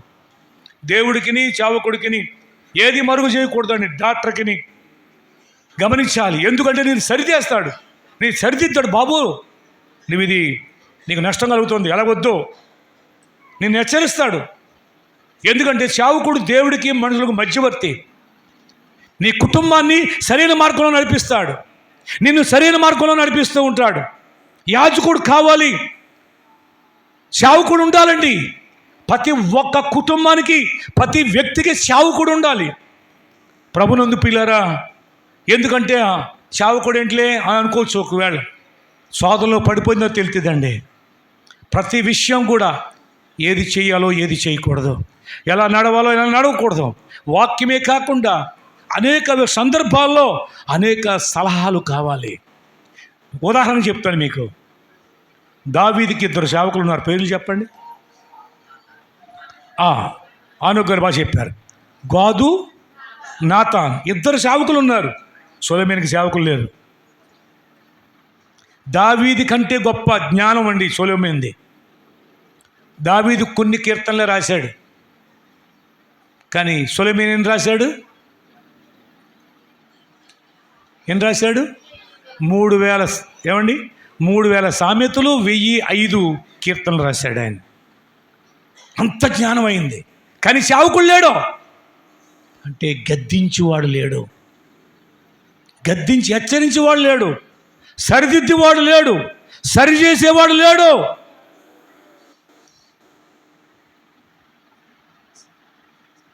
ప్రియ దేవుని బిడ్డలారా, గమనించాలి. చాలాసార్లు మనం ఏమనుకుంటామంటే గద్దించేస్తాడండి ఈయన, కోపం ఎక్కువండి. కోపం కాదండి, ఆత్మీయ మంట. ఎక్కడ తప్పిపోతావో, ఎక్కడ సాతానికి ఆహారం అయిపోతావో, ఎక్కడ నీ కుటుంబాన్ని సాతాను లొంగ తీసుకుంటాడో, ఎక్కడ ఆయన నామానికి అవమానం వచ్చేస్తుందేమో, నీ కుటుంబం నష్టపోతుందేమో అని యొక్క ఆ భయం, ఆ బాధ, ఆ తీవ్రత, ఆ మంటతో చెప్తూ ఉంటామండి. బాబో అది కరెక్ట్ కాదు, మానేయాలంతే. బాబు ఇది కరెక్ట్ కాదు, అమ్మా నువ్వు అలా చేయటం కుదరదు. అవును ప్రియ దేవుని బిడ్డలారా, అది కొంచెం ఎలాగ ఉంటుందంటే మనకి కష్టంగా ఉంటుంది. ఎక్కడ కాకపోతే ఇంకొదుకు వెళ్ళలేమా? వెళ్ళొచ్చు. మరి అక్కడ అబ్బో అమ్మ చాలా కరెక్ట్ అమ్మా, ఓ చాలా అని చెప్తారండి. ఒకరోజు వచ్చిన తర్వాత తెలుతుందండి, అప్పుడు దాకా తెలదు. ఒక ఆయన దుబాయ్ వెళ్ళటానికి పెట్టుకున్నాడు. ఆయన పేరు సత్యనారాయణ, పేరు చెప్పేస్తున్నాను నేను, పాలా సత్యనారాయణ. తర్వాత మెల్లిమెల్లిగా నాకు చెప్పాడు. నేను అన్నాను, ఆల్రెడీ వెళ్ళొచ్చిన ఆయన 20 సంవత్సరాలు దుబాయ్లో వెళ్ళొచ్చాడు ఆయన కనుక్కో ఒకసారి. ఆయన ఏమన్నాడో చెప్పు నాకు అన్నాను. అస్సలు బాగోలేదు ఇప్పుడు, ఒకప్పుడు పర్లేదు, ఇప్పుడు అస్సలు బాగోలేదు, వెళ్తే నష్టపోతామని చెప్పాడంట. ఏం చెప్పాడు అన్నాను. నేను వెళ్ళలేదు. చెప్పాడు ఇలాగే, వెళ్ళొద్దు నష్టపోతావు. అది నాకు ఆయన చెప్పక మునిపే నాకు అర్థమైంది, నువ్వు వెళ్ళొద్దు అని చెప్పాను. అయితే అయినప్పటికీ కూడా ఆయన సరే అన్నాడండి, సరే అన్నాడు. ఇక్కడుంటే నేను ఇలాగ అంటున్నానని చెప్పేసి అని మకం మార్చేశాడు, అత్తోరింటికి వెళ్ళిపోయాడు. కేశవరంలో ఉన్నట్టు ఇల్లుని మూసేసి అత్తోరింటికి వెళ్ళిపోయాడు అండి, పెనుమండ్ర. అక్కడ పాస్టర్ గారి దగ్గరికి వెళ్తాం మొదలుపెట్టాడు. ఆయన కళ్ళలోనంట ఈయన ఇతర దేశంలో ఉన్నాడు, కళ వచ్చింది, దర్శనం వచ్చిందంట ప్రార్థన చేస్తుంటే. ఆయన గొప్పవాడు, మంచోడా నేను మంచోడా? నేను వెళ్ళొద్దురా బాబు, వెళ్తే పాడైపోతావు నష్టపోతావు అంటుంటే ఆయనకంటే ఇతర దేశంలో ఈదులాంటి తిరుగుతున్నట్టుకు వచ్చిందంటే ఈయన. ఇదిగో దర్శనం చూస్తున్నాను అన్నాడు. నిజమండి, మరి ఆ దర్శనం వరం నాకు లేదు, ఆ సేవకుడికి ఆ వరం ఉంది, నేనేం చేయను? అర్థమైందా? ఆ సేవకుడు ఆ వరం ఉంది, ఆ దర్శన వరం ఉంది, చూశాడు. అలా చూసినట్టుగా వెళ్ళిపోయాడండి ఈయన. నాకు తెలియదు ఈ విషయం. వెళ్ళిపోయిన తర్వాత అక్కడ పని లేదు, కాకపోతే ఈయన చూసినట్టుగానే ఈదులాంటి తిరుగుతున్నాడు అంటండి. తప్పించుకుని భోజనం లేక ఎవరో పెట్టిన రొట్టెలు తింటూ ఉన్నాడట. ఇక్కడికి వచ్చి రావాలంటే డబ్బులు కట్టాలి. చివరికి ఆఖరికి పోలీసులు దొరికితే వాళ్ళు 2 నెలలు 3 నెలలు జైలు వేసి ఆ తర్వాత వాళ్ళు పంపిస్తారండి. అలా వచ్చాడండి ఇక్కడికి. వచ్చిన తర్వాత నాకు కనపడటానికి బాగోదు కదా, ఈ విషయం నాకు తెలియదు. తర్వాత వాళ్ళ భార్యని పంపించడం మొదలుపెట్టాడు. మళ్ళీ కేసర్ వచ్చేసాడు, ప్రార్థన చేయండి మా ఆవిడ వెళ్తారు. నేను మానేశానండి. నువ్వు మానేసావా? వెళ్ళి నష్టపోయి దెబ్బలు తిని ఇప్పుడు భార్యను పంపుతావు, వద్దు అన్నా సరే పంపించాడు. ఏమండి, అక్కడ ఆవిడకి వెళ్ళిన తర్వాత ఏమైందో తెలియదు, కొట్టేశారు. అక్కడ ఎందుకు కొట్టో తెలియదు, మెంటలు వచ్చేసింది. ఆ మెంటలు ఆవిడ అసలు రావటానికి వీలు ఉండదు, ఎలాగొచ్చిందో వచ్చేసిందండి. మళ్ళీ సూర్యరాజు గారి దగ్గర తీసుకెళ్ళి ఒద్దుకుని చేయించాం. తర్వాత అంతా ఏమయ్యిందంటే మళ్ళీ తర్వాత ప్రయత్నం చేశాడు. అప్పులు అప్పులు అప్పులు అప్పులు, ఇల్లు అమ్మేసినా మళ్ళీ బాకీలు తెరలేదు. అప్పులతోటే అయిపోయింది జీవితం అంతా, కుటుంబం అంతా చితత్ అయిపోయిందండి. పిల్లలు విగ్రహారాధన పెళ్లి చేయవలసి వచ్చింది. 2 అమ్మాయిలండి, 2 అమ్మాయిలకి కూడా విగ్రహారాధన పెళ్లి చేయవలసి వచ్చింది పరిస్థితి వచ్చింది. ఎందుకంటే అవునండి, ఎందుకంటే పిల్లల చావుకుడు గమనించాలి, నిన్ను గద్దించేవాడు కావాలి. బైబిల్ ఏం చెప్తుందో తెలుసా? ఏమంటే బైబిల్ ఏమాట తెలుసా అండి? దావీదుకి ఇద్దరు సేవకులు ఉన్నారు, ఇద్దరు గద్దించేవారండి. దావీదు అంటాడు 141వ కీర్తన 5వ వచనంలో, 141వ కీర్తన 5వ వచనంలో చదువుదామా? నీతిమంతులు నన్ను కొట్టుట ఉపకారము, నన్ను గద్దించుట తైలాభిషేకం. తైలాభిషేకం. ఏ అభిషేకం అండి? తైలాభిషేకం. అదండి, చావుకులు కొడితే, చావుకులు గద్దిస్తే ఉపకారం, తైలాభిషేకం. అభిషేకం అంటే ఏంటంటే గద్దింపే. ఈరోజు చిన్న గద్దింపు, చిన్న కఠినంగా అలా కాదని చెప్తే కోపాలు వచ్చేస్తున్నాయండి. కానీ నష్టం ఎవరికి తెలుసా? నష్టం ఎవరికి తెలుసా అండి? మీకే. అవును, ఎందుకు గద్దించారు, ఎందుకు హెచ్చరిస్తున్నారు? మనకేదైనా నష్టం ఉందా ఆలోచన చేయాలి. ఇక్కడ అభికి అర్థమైంది, నాకు సేవకులు ఉన్నారు, నాకు గద్దించేవారు, నాకు బుద్ధి చెప్పేవారు, నాకు సేవకులు ఉన్నారు. మా తండ్రికి అలాగే మా తాతయ్య గారికి సేవకులు లేరు, ఇద్దరు కూడా పతనమైపోయారు. మా జేజ్ తాతయ్య, మా దావీదు తాతయ్యకి సేవకులు ఉన్నారు. ఉన్నతమైన రీతిలో దేవుడు మెచ్చుకోదగినట్టుగా దీవించబడ్డాడు. అది గమనించినట్టు ఈయన తండ్రి వలే కాక, తాత వలే కాక, ఇతడు దావీదును అనుసరిస్తూ మొదలుపెట్టాడు. దావీదు వలె దేవుని మీద ఆధారపడుతూ మొదలుపెట్టాడు. యాజకులకు ప్రాముఖ్యత ఇస్తూ మొదలుపెట్టారు. మాకు యాజకులు ఉన్నారు, మాకు బోధకులు ఉన్నారు అంటున్నాడు. అవును, మనకు సేవకులు ఉండాలి. ఎప్పుడు కూడా మనల్ని హెచ్చరించేవారుగా, మనం గద్దించేవారుగా, మనం దిద్దేవారుగా ఉండాలి. మనం అదే కోరుకోవాలి. నాలో ఏదైనా లోపం ఉందేమో అది బయలుపెడితే బాగుండు, అది చెప్తే బాగుండు. ఒకవేళ నాలో ఇంకా సరి చేసుకోవాల్సింది ఏదైనా ఉంటే అది సరిదిద్దే బాగుండని ప్రార్థన చేయాలి. మనం దేవుడు బయలుపరుస్తాడు. నీకే బయలుపరచవచ్చు, వాక్యం ద్వారా బయలుపరచవచ్చు, ఏమండి, లేక బోధ ద్వారా బయలుపరచవచ్చు, చావుకుల ద్వారా బయలుపరచవచ్చు. ఎందుకు బయలుపరిచింది అని తెలుసా? నీ మీదకి దేవుడు కోపం రాకుండా అదంతా తొలగించబడి దేవుని ఆశీర్వాదం రావటం కోసం, దేవుని దీవెన నీకు రావటం కోసం దేవుడు సరిచేయటకు ఇష్టపడ్డా. మన బిడ్డలు ఒక తప్పారనుకోండి, ఏమన్నా మాటలు లేదనుకోండి, గద్దిస్తాం, అవసరం రెండు అందుకుంటాం. ఎందుకో తెలుసా?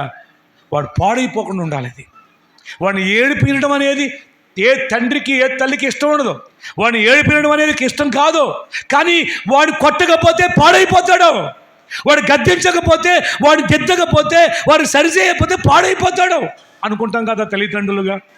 ఆత్మీయంగా కూడా ప్రభునందు పిల్లలు సాతానుడు ఎన్నో రకాల ట్రిక్లు వేస్తూ ఉంటాడు లోకంలో.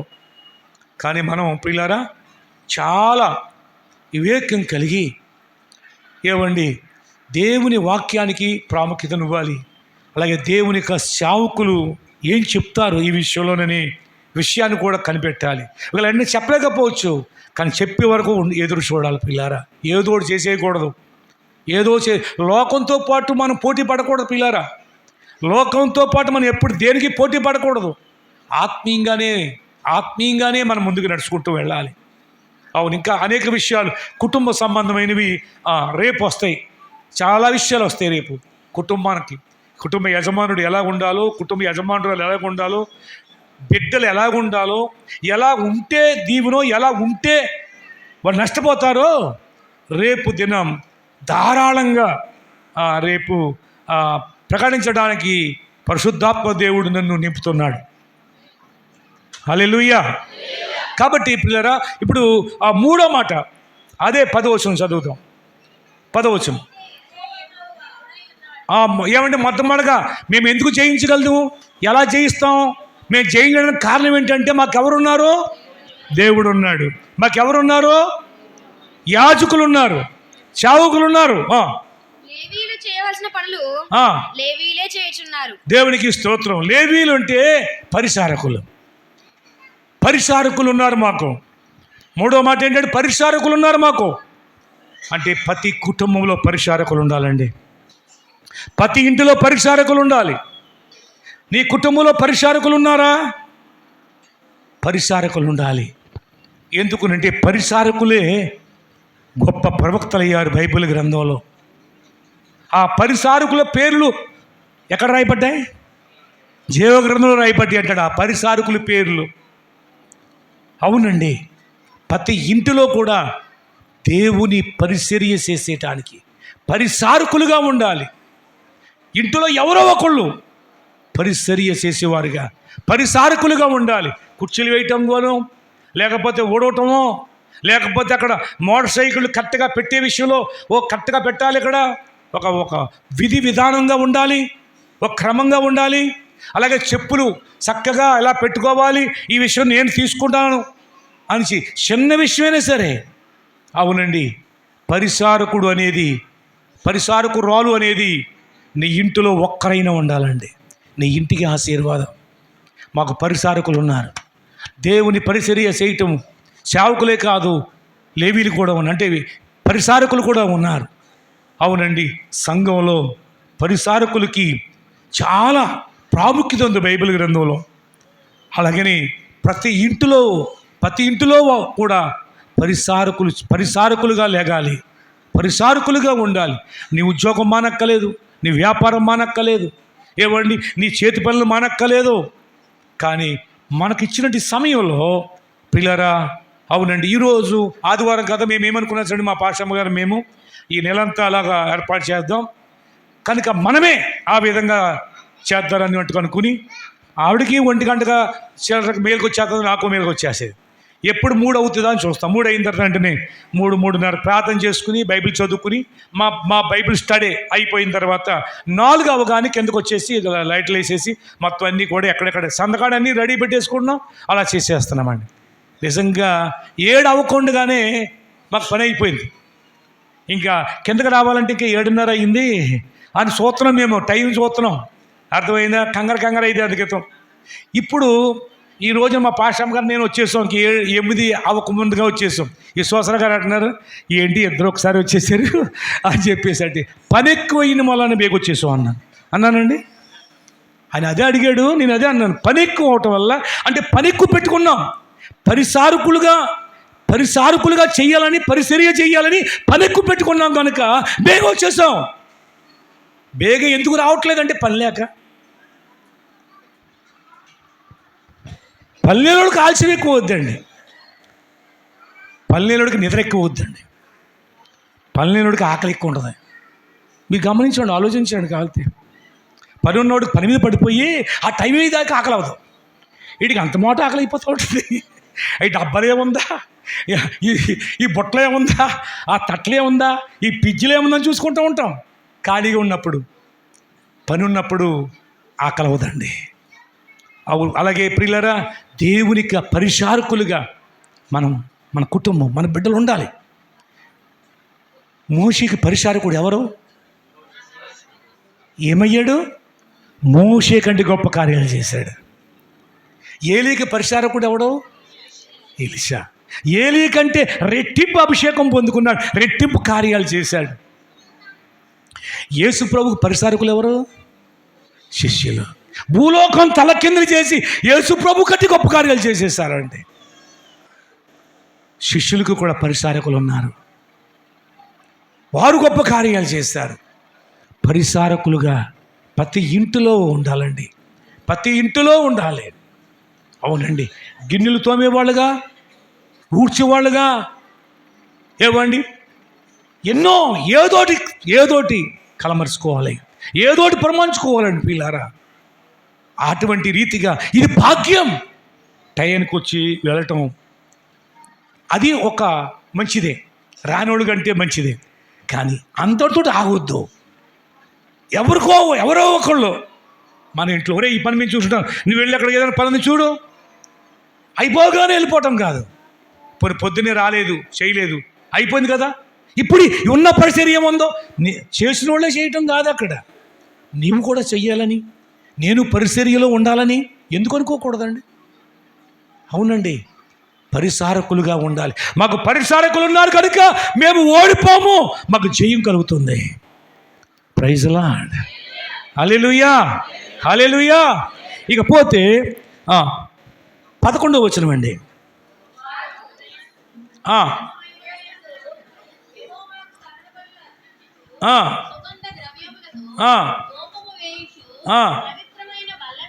సన్నిధి రొట్టెలు ఉంచుచు సరిపోతుందండి. ఇక్కడేంటి అంటే 4వదిగా అర్పణలు.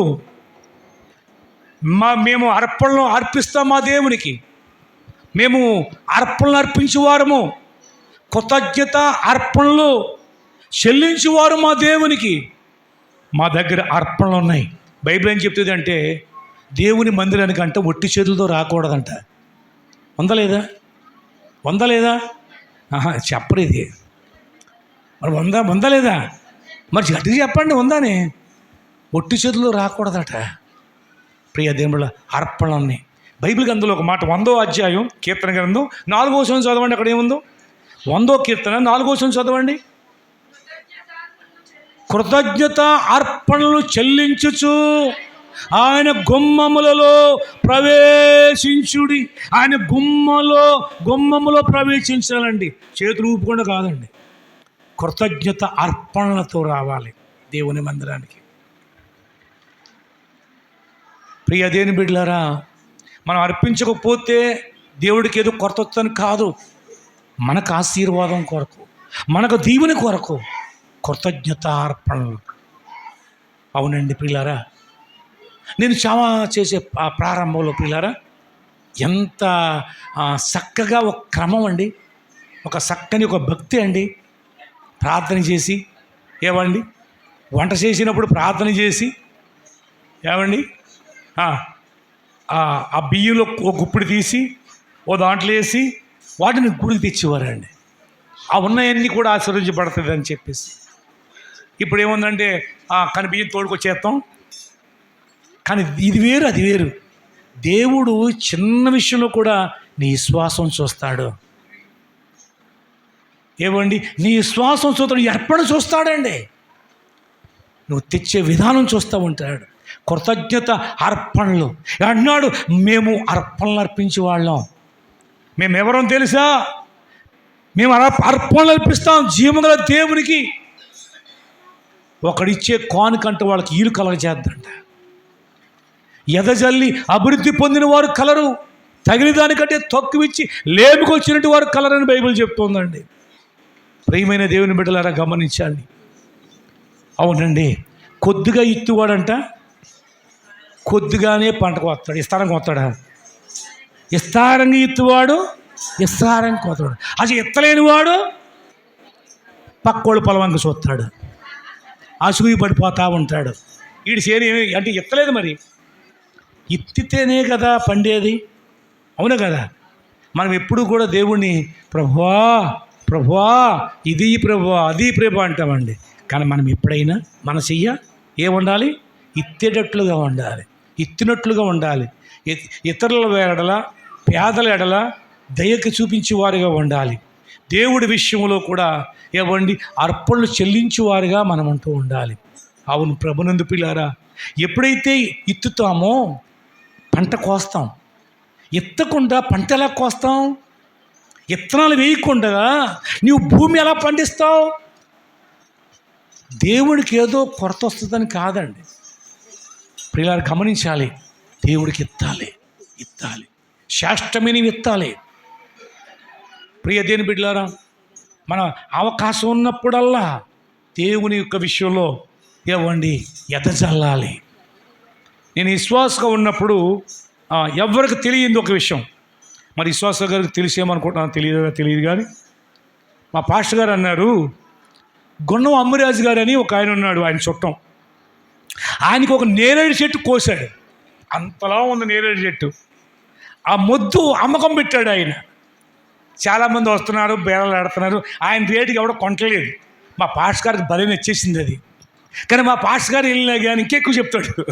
ఆయన అంటే ఇష్టం ఉండదు, దేవుడు అంటే ఇష్టం ఉండదు, ఆయన అంటే ఇష్టం ఉండదు. ఆయన చేత నన్ను పంపాడు. అబ్బాయి అది వెళ్ళి కొడుకురా ఏదో రేట్ పెట్టారన్నాడు. ఎంతవరకు కొనొచ్చు అంటే 300 దాకా కొనొచ్చు. అంటే ఆ రోజులో 300 అంటే ఇప్పుడు 30,000 లెక్క. అర్థమే, అంత తేడా. అప్పుడు సరే అని చెప్పేసి వెళ్తే 310 రూపాయలకి పైస తగినట్టున్నాడు. ఆ 10 రూపాయలు తీసే నేను ఎంతసేపు బతిమాలేమో. ఆ చివరికి అన్నాను, దేవుడికి అన్నాను. ఆ మాట చెప్పు నాకు, దేవుడికి అయితే అవును, మీకైతే ఇస్తాను. మీకైనా 310కి ఇస్తాను, దేవుడి కంటే 310 కూడా ఇవ్వను. నిజమండి. మీరు ఉన్నారా? అది లేదండి, ఇదంతా అబద్ధం అన్నట్టుగా ఉంటుందండి. అప్పుడు సరే అని చెప్పేసి 310కి ఇంకా ఆయన్ని ₹1 తగ్గిరడం మన వల్ల కాదు, పైసా దగ్గర అన్నాడు. ఇక రూపాయి ఎలా తగ్గుతాడు? కొనేసిన తర్వాత అప్పుడు నేను అన్నాను, ఏమండి ఇది నేను ఇస్తానండి కానుకగా అంటే ఆయన ఒప్పుకోలేదు. కుదరదు. తక్కువ అనుకున్నావా? ₹310 అన్నట్టే. అంటే ప్రార్థన చేసి, నేను చెప్తాను, ప్రార్థన చేసి నాకు ప్రభు ప్రేరేపించేస్తున్నాడు ఇవ్వమని కానుక పెట్టలేసానండి. దేవుని సమ్ముఖమందని చెప్తున్నాను. ఇటువంటి అనేక అవకాశాలను దేవుడు సద్వినియోగపరుస్తాడు. అప్పుడు నేను చాలా అప్పుల్లో ఉన్నాను తెలుసండి, నిలవలో లేను, అప్పుల్లో ఉన్నాం. కానీ దేవుడి విషయంలో ఎదజల్లటం జరిగింది పిల్లారా. ఈ రోజున దేవుడు ఈ విధంగా వాడుకుంటున్నాడంటే కారణం ఎవరిని దానికి తగినట్టు రీతిగా ఆ రోజున నేను ఎదజల్లటం జరిగింది పిల్లారా. ఒకే ఒకసారి 10 బత్తాలు తీసుకెళ్ళి కానుకిస్తే దాని మీద ఆయన భయపడిపోయాడు. మా నాన్నగారు కూడా చాలా గొడవెట్టేశాడు. ఎలాగైతే అడుక్కు తింటారా నువ్వు 10 బత్తలు ఎత్తావు దేవుడికని 15 సార్లు. అది 83వ సంవత్సరం. ఆ సంవత్సరం దేవుడిని నమ్ముకున్నాను. అంటే 10వ వంతు దేవుడిదని నేను వాక్యం చదువుకున్నాను. మా పాస్టర్ గారు కూడా చెప్పలేదు. నిజం యథార్థం చెప్తున్నాను. ఒరే 10వ వంతు పట్టుకొచ్చారా అని చెప్పలేదు. నేను చదువునప్పుడు ఉంది, నాకు అర్థమైంది. 10వ వంతు పట్టుకెళ్ళిపోయాను. ఆవిడ గొడవ అయ్యింది. తర్వాత వెనక్కి పట్టుకోమన్నాడు ఆయన.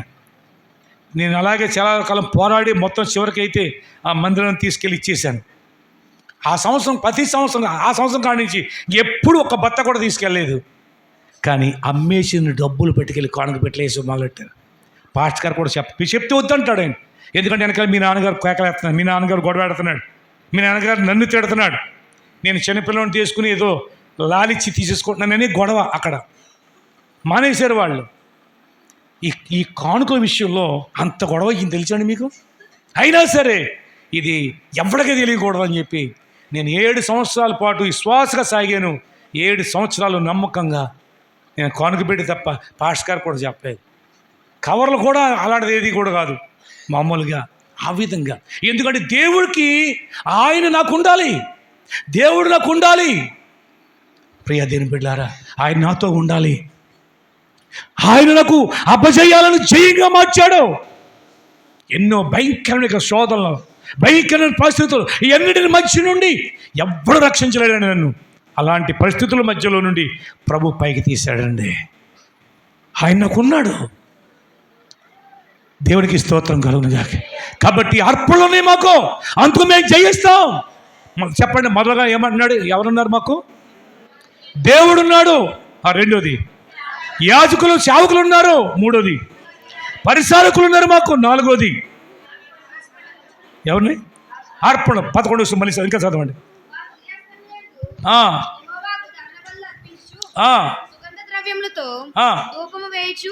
పవిత్రమైన బల్ల మీద సన్నిధి రొట్టెలు ఉంచుచు బంగారు దీపస్తంభమును ప్రమిదలను ప్రతి సాయంత్రము ముట్టించుచూ వచ్చుచున్నారు. అది ప్రతిరోజు వెలిగిస్తున్నారు. అంటే ఇక్కడ ఏంటి అంటే మాకు ఒక క్రమం ఉంది. మాకేముంది? దేవుడి విషయంలో దేవుడి బిడ్డలుగా ఒక క్రమం ఉంది మాకు. మీ క్రమం ఉందా? లేదు. బొమ్మలు ఎట్టుకున్నారు వాళ్ళు, విగ్రహాన్ని బొమ్మలు ఎట్టుకున్నారు వాళ్ళు. కానీ మాకు క్రమం ఉంది. మేము ప్రతిరోజు కూడా ప్రమిద వెలిగిస్తూ ఉంటాం. దీపం వెలుగుతూ ఉంటుంది దేవుని మందిరంలో. సమూయేలుకి అదే అప్పగించాడు ఏలి. ఇదిగో ఈ ప్రమిది ఆరిపోకుండా ఈ నూనె పోస్తూ ఉండయ్యా అని అప్పగిస్తే ఎప్పటికీ ఆరిపోలేదంటండి. బాలుడిగా అక్కడ అడుగుపెట్టిన నాటి నుండి ఎప్పుడో దీపం ఆరిపోకుండా సౌరు అయిపోకముందే సౌరు పోస్తూ వచ్చాడండి. క్రమం. పిల్లరా, క్రీస్తునందు, యేసుక్రీస్తునందు నుండి మనం పిల్లరా క్రమం ఉందా? క్రమం ఉందా? క్రమం లేక మనం ఎటువంటి వాడు జీవిస్తున్నామా, ఎలా పడతాడు జీవిస్తున్నామా? క్రమం అంటే కుటుంబ ప్రార్థన ఉందా నీకు? కుటుంబంలో ఉన్న వాళ్ళందరూ బాప్తిజం పొందేవారు, అందరూ కాదు పొందినట్టు వాళ్ళు అందరూ మొక్కలు నుంచి రోజుకు ఒక్కసారైనా ప్రార్థన చేస్తున్నారా? 1 గంట అయినా దేవుని సన్నిధిలో గడుపుతున్నారండి? ఏదో అనుకుంటున్నారా, లేకపోతే వెళ్ళిపోతున్నారా? క్రమం లేకపోతే ఆశీర్వాదం ఎలాగొస్తుందండి? ఇప్పుడు ఇద్దరే ఉన్నారు, మీరు ఇద్దరు మొక్కలు ఇస్తున్నారు, కనీసం ఒక్కరోజు ఒక్క పూట అయినా, అరగంట అయినా, పావు గంట అయినా క్రమం ఉండాలండి. కుటుంబ ప్రార్థన ఉండాలి, బైబిల్ ధ్యానం ఉండాలి, నీ ఇంట్లో దేవుని స్తుతులు ఉండాలి. ప్రియ దేవుని బిడ్డలారా, క్రమం ఉండాలి.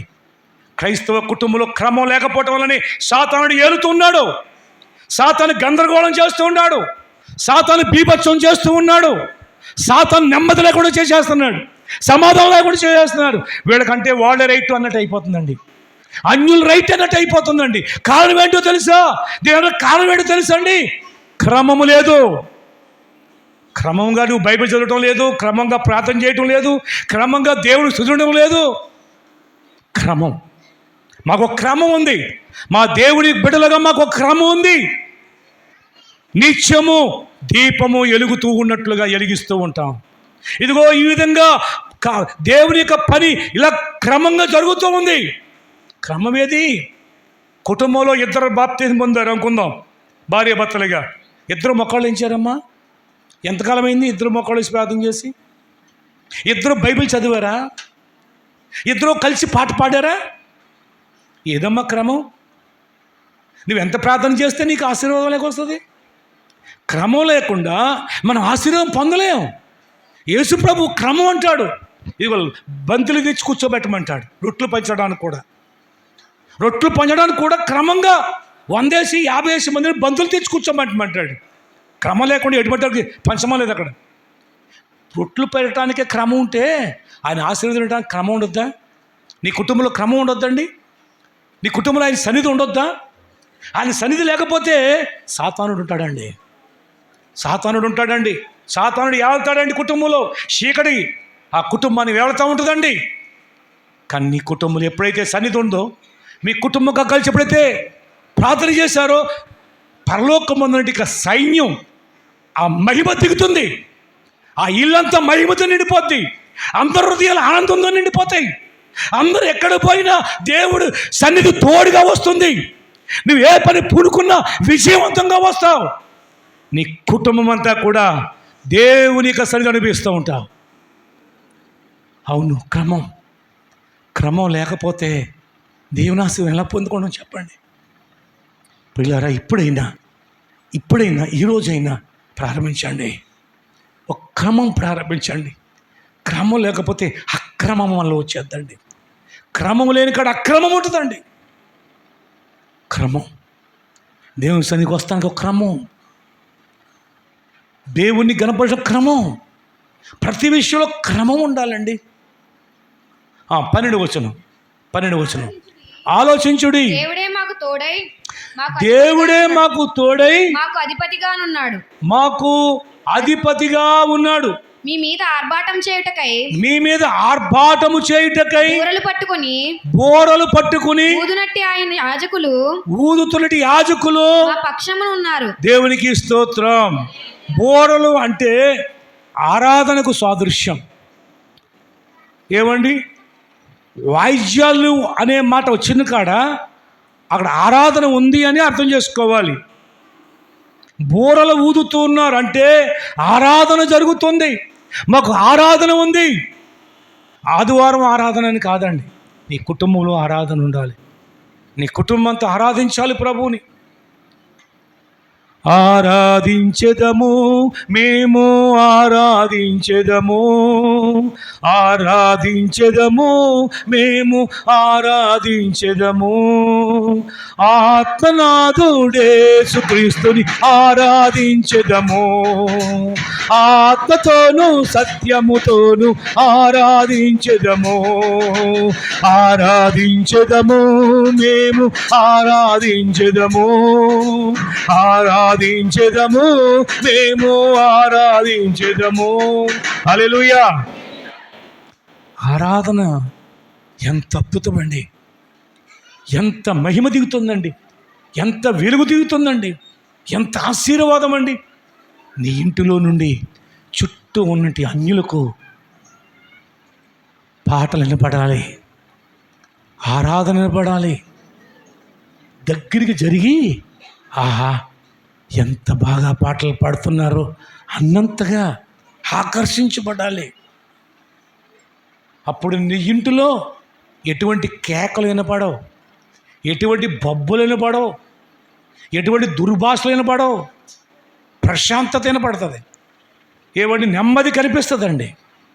ఎప్పుడైతే ఆరాధన లేదో, ఏదో ఆదివారం వస్తున్నాము వెళుతున్నామంతే, మళ్ళీ ఎప్పుడైతే నీ కుటుంబంలో ఆరాధన లేదో, క్రమం లేదో, ప్రభునందు పిల్లలు సాతానుడు పీఠం వేసుకుంటాడండి. చిన్న విషయం, చిన్న మాటను బట్టి పెద్ద గొడవ అయిపోతూ ఉంటుంది. చిన్న మాటే పెద్ద గొడవ అయిపోతూ ఉంటుందండి. ఏమి ఉండదు, చివరి గుర్తులకి మనసులు పాడైపోతాయండి, మనసులు పాడైపోతాయి, మనసులు కృంగిపోతాయండి, మనసులు చాలా చాలా ఆందోళనకు గురైపోతాయండి. దీనికి కారణం అండి ఆరాధన ఉండాలండి, ఆరాధన ఉండాలి. చూడండి, మీరు ఈరోజు ప్రారంభించండి.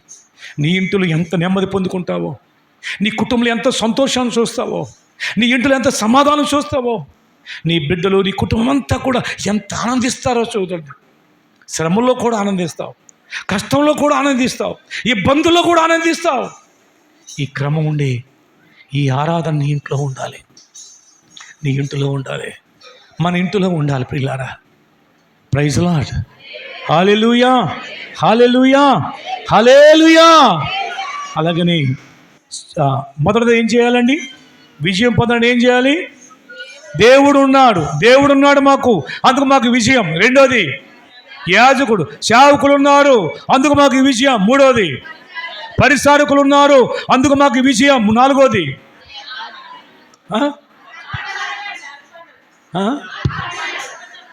అర్పణలు, కృతజ్ఞత అర్పణలు ఉన్నాయి. మేము అర్పణలు అర్పించేవారు మా దేవునికి, అందుకు మాకు విజయం ఉంది. ఏమండి? ఆరాధన ఉంది మాకు. ఏముందండి? క్రమం. ఆరాధన క్రమం, ఒక క్రమమైన భక్తి మా జీవితం ఉంది. క్రమమైన భక్తిలో ఉన్నాం, అక్రమములో లేం మేము. ఈ క్రమమైనటి భక్తి మాకు విజయం ఇస్తుంది. ఆరోదిగా మాకు ఆరాధన ఉంది, మా దేవుని మేము ఆరాధిస్తూ ఉంటాం, అందుచేత మాకు విజయం. ఆరాధిస్తున్నాం, మాకు విజయం. ఎరుకో గోడల చుట్టూ తిరిగి 6వ రోజున 7వ రోజున ఆరాధిస్తున్నారు. దేవుడు స్తుతిస్తుండగా కోట గోడలన్నీ కూలిపోయాయండి. ఆరాధిస్తుండగా ఏమైపోయాయి? కోట గోడలు కూలిపోయాయి. ఆరాధిస్తుంటే శాతాన్ని చేస్తుండే పన్నాగాలన్నీ పతనమైపోతాయండి. నీకు విరోధంగా నిరూపించిన ఏ ఆయుధం వర్జలదో అక్కడే ఆగిపోద్దండి. నీ మీదకి రాదు, నీ వద్దకు రాదు, నీ వరకు రాదు, నీ కుటుంబం దగ్గర రాదు. ఎందుకంటే నీ ఇంటిలో ఏముంది? ఆరాధన ఉంది కనుక చీకటి శక్తులు పారిపోతాయి, దుష్ట శక్తులు పారిపోతాయి. బైబిల్ చెప్తుంది కదా, మనం పోరాడేది అది మనుషులతో కాదు, ఆకాశ మండలం మందున్నటి దురాత్మల సమూహము. ఒకరితో ఇద్దరితో కాదండి. ఎంతమంది ఉన్నారు తెలిసేవాళ్ళు? సమూహం అండి. మనము కనుక చోటిస్తే ఆ సమూహం అంతా నీ ఇంట్లోకి వచ్చేస్తారు. గందరగోళం, గందరగోళం, గందరగోళం, గందరగోళం, గందరగోళం, ఇల్లంతా గందరగోళం అయిపోద్దండి. ఎందుకంటే దురాత్మల సమూహం ఉంది దాడి చేయటానికి. ఎప్పుడు చోటిస్తావా, ఎప్పుడు చోటు దొరుకుతుందా, ఎప్పుడు ఇంటిలో ఆరాధన ఉండదా, అప్పుడు వేస్తాడండి. మనకే అర్థం కాదు, ఏంట్రా బాబు ఇలాగైపోయిందంటే, అయ్యో ఇలా జరిగిపోయిందంటే, ఇలాగైపోయిందంటే ఎంతో బాధ వచ్చేస్తుందండి, బాధపడతాం. కారణం ఏంటి అంటే ఆరాధన లేదండి ఇంట్లో. ఆదివారం వస్తున్నాం కాదు, ప్రతిరోజు నీ ఇంట్లో ఆరాధన ఉండాలండి. ఆ ఆరాధన ఎప్పుడైతే ఉందో దేవుని సన్నిధి వస్తుంది, దేవుని పటాలమంతా దిగుతుంది, దేవుని యొక్క సన్నిధి నీతో వస్తుంది, నీ బిడ్డలతో వస్తుంది. నీ బిడ్డల చుట్టూ కంచె ఉంటుంది. యోబు చుట్టూ, యోబు బిడ్డల చుట్టూ, యోబు సమస్త చుట్టూ కంచె ఉందని సాతానుడు చెప్తున్నాడు. కంచె ఉంది, కంచె ఉంది. ప్రియ దేవుని బిడ్డలారా, ఆ కంచె మరి నీకుందా, నీ కుటుంబానికి ఉందా? నీకు, నీ కుటుంబానికి కూడా ఆయన అనుగ్రహించాడు. మనం తీసేసుకుంటున్నాం. ఇక చివరి మాట, 7వ మాటగా చూసి ముగించుకోవచ్చు. చూడండి, పరిశుద్ధ గ్రంథం నుంచి 14వ వచనం అండి. 14వ వచనం చదువు. యోదావారు తిరిగి చూచి యోదావారు తిరిగి చూసి యోధులు తమకు ముందును వెనుకను యోధులు తనకు ముందును వెనుకను ఉన్నట్టు తెలుసుకొని యెహోవాకు ప్రార్థన చేసిరి. ఏముంది మాకు అంటే ప్రార్థన ఉంది. ఏముందండి అక్కడ 13 సుంకాన్ని చూస్తే ఏమవుద్దంటే యెరోబాము చాలా రాజకీయంగా అనుభవం కలిగినట్టు వాడు. ఎందుకంటే అబియా కంటే వయసులోని పెద్ద, అప్పటికే సుమారుగా 18 సంవత్సరాలుగా పరిపాలన చేస్తూ ఉన్నాడు ఇశ్రాయేలు ప్రజల్ని. ఇతడు రాజు అయినప్పటికీ తన తండ్రి కాలం అంతా చదివేశాడు. తన తాత కాలంలో కూడా ఆ రాజకీయ అనుభవం తెలుసు ఆయనకి. ఏ దేశం మీదకి ఎలాగ యుద్ధం వెళ్ళాలో, ఎలాగ వాళ్ళని కొట్టాలో తెలుసు. అందుచేత ఏం చేయడో తెలుసండి అబియా మీద ఏమండి మాటుగాండ్రని పెట్టాడు. వాళ్ళకి తెలియకుండా వెనక భాగంలో కొంతమందిని నెట్టాడు, ముందు భాగంలో కొంతమందిని నెట్టాడు. ఈ విధంగా వీళ్ళు ముందే కాదు అనుకుంటే వెనకాల వచ్చి మెదడిపోతారండి. అయితే ప్రార్థిస్తున్నట్టు ఈ అబియాకు అర్థమైపోయింది. ఈ మాటుగాళ్ళు వచ్చి మీద పడితే మనం జయం పొందలేం, యుద్ధం చేస్తే జయం పొందలేము. కానీ ప్రార్థన చేయడం మొదలుపెట్టాడు. ప్రభువా ఇప్పుడు మిమ్మల్ని నువ్వే రక్షించాలయ్యా, మమ్మల్ని నువ్వు రక్షించాలి. ఇదిగో చుట్టూ కూడా మాటుగాండ్రు ఉన్నారు, మాకు అర్థం కాలేదు. ఈ సమయంలో నువ్వు మమ్మల్ని రక్షించాలి, నువ్వు మమ్మల్ని కాపాడాలి, నువ్వు మాకు విజయం ఇవ్వాలి అని ప్రార్థన చేస్తూ మొదలుపెట్టాడు. ప్రియా దేవుని బిడ్డలారా, నీ కుటుంబంలో ప్రార్థన ఉండాలి. సంఘ ప్రార్థన అంట సంఘానికి బలాన్ని చేకూరుతుందంట. కుటుంబం ప్రార్థన అంట కుటుంబానికి బలం చేకూరుతుందంట. అంతటితోటి సరిపోదండి. చాలాసార్లు ఎక్కడైనా వెళ్ళవలసి వస్తుంది, ఏదైనా ప్రాంతం ఉద్యోగరీత్యో వ్యాపారరీత్యో ఏదో ప్రాంతం వెళ్ళవలసి వస్తుందండి. సంఘాన్ని విడిచిపెట్టి కుటుంబం విడిచిపెట్టి అక్కడ పడిపోతారండి. అందుకని వ్యక్తిగత ప్రార్థన ఉండాలి. వ్యక్తిగతంగా నీకు బలం కలగజేస్తుందండి.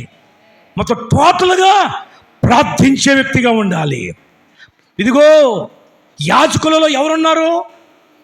యాజకులలో అహరోను, మోషే ఉన్నారు.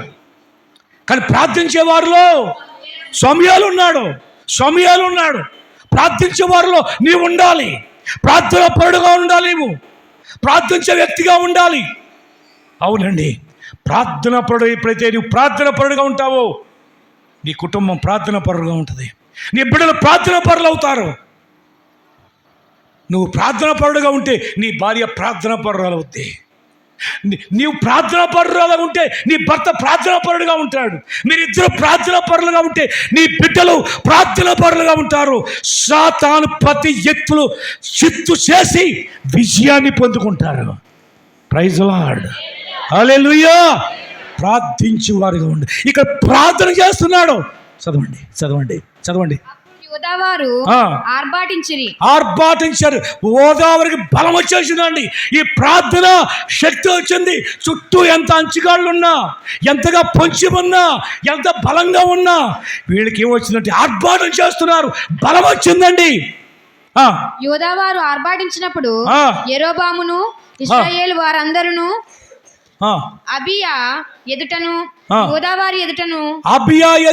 యోదావారి ఎదుటను యెరోబాము గాని ఇశ్రాయేల్ ప్రజలు గాని ఈ 8 లక్షల మంది గాని నిలవలేకుండా పారిపోతున్నారండి. యుద్ధం చేశారా అంటే లేదు, ప్రార్థన చేస్తున్నాడు. ఇక్కడ ప్రార్థన చూడండి పరిస్థితులు ఎలా మార్చివేసిందో. కనుక ప్రియా దేని బిడ్డ, నువ్వు ప్రార్థన పరురాలుగా ఉండాలి, ప్రార్థన పరుడుగా ఉండాలి. ఏదో ప్రార్థన చేసి నోట్లోనో పెదాల్లోనో 4 మాటలు ఒల్లించేసి కాదండి. ప్రార్థించే సమూయేలులాగా, అవునండి, పౌలు గారిలాగా, ఎపప్రాలాగా. ఎపప్రా ప్రార్థనలో పోరాడేవాడంట, సంఘం కోసం పోరాడేవాడంట ప్రార్థనలో. ఆ విధంగా ప్రార్థన పరుడుగా, ప్రార్థన బలాన్ని కలిగిన వారుగా మనం ఉండాలని ప్రభు కోరుతున్నాడు. ఈ మధ్యకాల సమయం కింద త్వరగా చదివండి అమ్మ, సమయం అయితే అయ్యింది. ఇశ్రాయేలు వారు యోదావారి ఎదుట నుండి పారిపోయిరి. యోదావారి ఎదుట నుండి పారిపోయిరి. ఎవరు పారిపోయారు? 8 లక్షల వాళ్ళు పారిపోయారా? 4 లక్షల వాళ్ళు పారిపోయారా? కారణం ఏంటి? ఇది ముందే చెప్పాడు. ఎక్కడి నుంచి చెప్పాడు? ఏ పర్వతం అది? సమరాయి కొండ మీద నుండి చెప్పాడు. మాదే జయం, మేమే విజయం, మీరు ఓడిపోతారు. కారణం చెప్పాడు ఇక్కడ. మాకు దేవుడు ఉన్నాడు, మాకు యాజకులు ఉన్నారు, మాకు పరిచారకులు ఉన్నారు.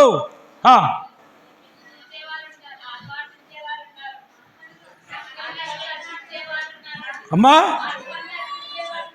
మూడోది నాలుగోది పరిచారకులు, మూడోది పరిచారకులు ఉన్నారు. నాలుగోది బలులు ఉన్నాయి, అర్పణలు ఉన్నాయి మాకు. ఐదోది ఏమండి? క్రమం ఉంది. ఆరోది ఏమండి? ఆరాధన ఉంది. ఏడోది ప్రార్థన ఉంది. చివరిగా ప్రార్థన జీవితాన్ని మనం కలిగిన వారుగా ఉండాలి. తర్వాత చదవండి, త్వర నన్ను మాట చదవండి. దేవుడు వారిని యూదా వారి చేతికి అప్పగించినందున ఇశ్రాయేల్ వారిని, ఈ 8 లక్షల వారిని 4 లక్షల ఉన్న వారికి అప్పగించేశాడండి. అబియామును అతని జనులను వారిని ఘోరంగా సంహరించిరి. ఇశ్రాయేల్ వారందరూ సంహరింపబడుతున్నారు, ఇక్కడ సంపబడుతున్నారు, అపజయం పాలవుతున్నారు, చెల్లాచెదరైపోతున్నారు. ఇశ్రాయేలు వారిలో 5 లక్షల మంది పరాక్రమశాలు, 5 లక్షల మంది పరాక్రమశాలులు హతులైరి. ఇంకెంతమంది మిగిలేరు? 7 ఎంతమంది ఉన్నారు? 4 లక్షల కథలేదండి. ఏమండి? స్థిరంగా ఉన్నారు.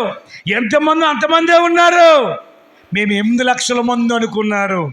5 లక్షల మంది ఒకేసారి ఒక్క దెబ్బతో కూలిపడ్డారండి. చూడండి జయం ఎలా వచ్చిందో చూసారా? మన కుటుంబానికి కూడా అంతే, మన వ్యక్తిగత జీవితంలో కూడా అంతే.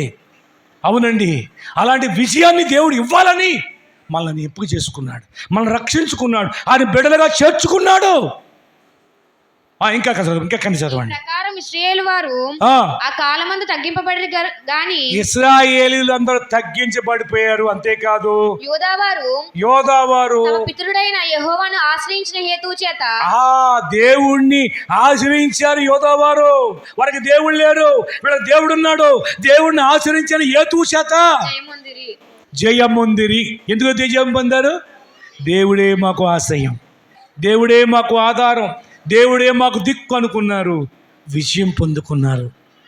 ఇంకా కిందకి అబియా యెరోబామును తరిమి బెతూలేను దాని గ్రామములను, యషానాను దాని గ్రామములను, ఎఫ్రోనును దాని గ్రామములను పట్టుకొనెను. అది ఎన్నో ప్రాంతాలు, అది అడ్డుకోటలండి, పట్టణాలండి. పట్టణాల చుట్టూ పల్లెలన్నీ, ఆ పట్టణాల చుట్టూ కూడా ఆ గ్రామాలన్నిటినీ కూడా ఇశ్రాయేలీయుల్లో నుండి స్వాధీనపరుచుకున్నారు.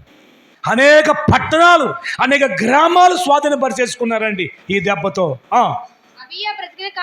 అబియా బ్రతికినంత కాలం యెరోబాము మరలా బలము పొందలేదు. యెరోబాముకి మళ్ళీ బలం లేదండి. అబియా అమ్మో అబియా భయం కలిగిందండి. అంతేకాదు ఇంకా కిందకి యెహోవా అతని మొత్తినందున చేత, అది గమనించాలి.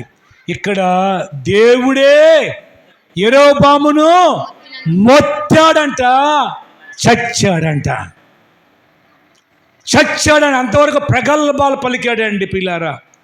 దేవుడిని పక్కన పెట్టి, యాజకులను పక్కనెట్టి, మళ్ళీ వాళ్ళు కొత్తగా పుట్టించుకుని బొమ్మలను తయారు చేసుకుని అన్యులను పెట్టి నాటకం ఆడేద్దారనుకున్నాడండి. అపజయం పాలవాడు. దేవుడే మొత్తాడు. ఓటమి వచ్చింది కానీ బ్రతికే ఉన్నాడు.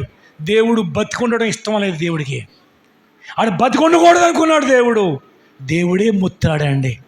అబియా చంపలేదు, దేవుడే చంపాడు ఆయన్ని. ప్రియ దేవుని బిడ్డలారా గమనించండి.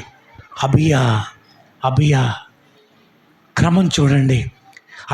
ఆయన పాలించింది 3 సంవత్సరాలేనండి, పరిపాలన చేసింది 3 సంవత్సరాల తర్వాత ఆయన చనిపోయాడు. ప్రియ దేవుని బిడ్డలు గమనించాలి.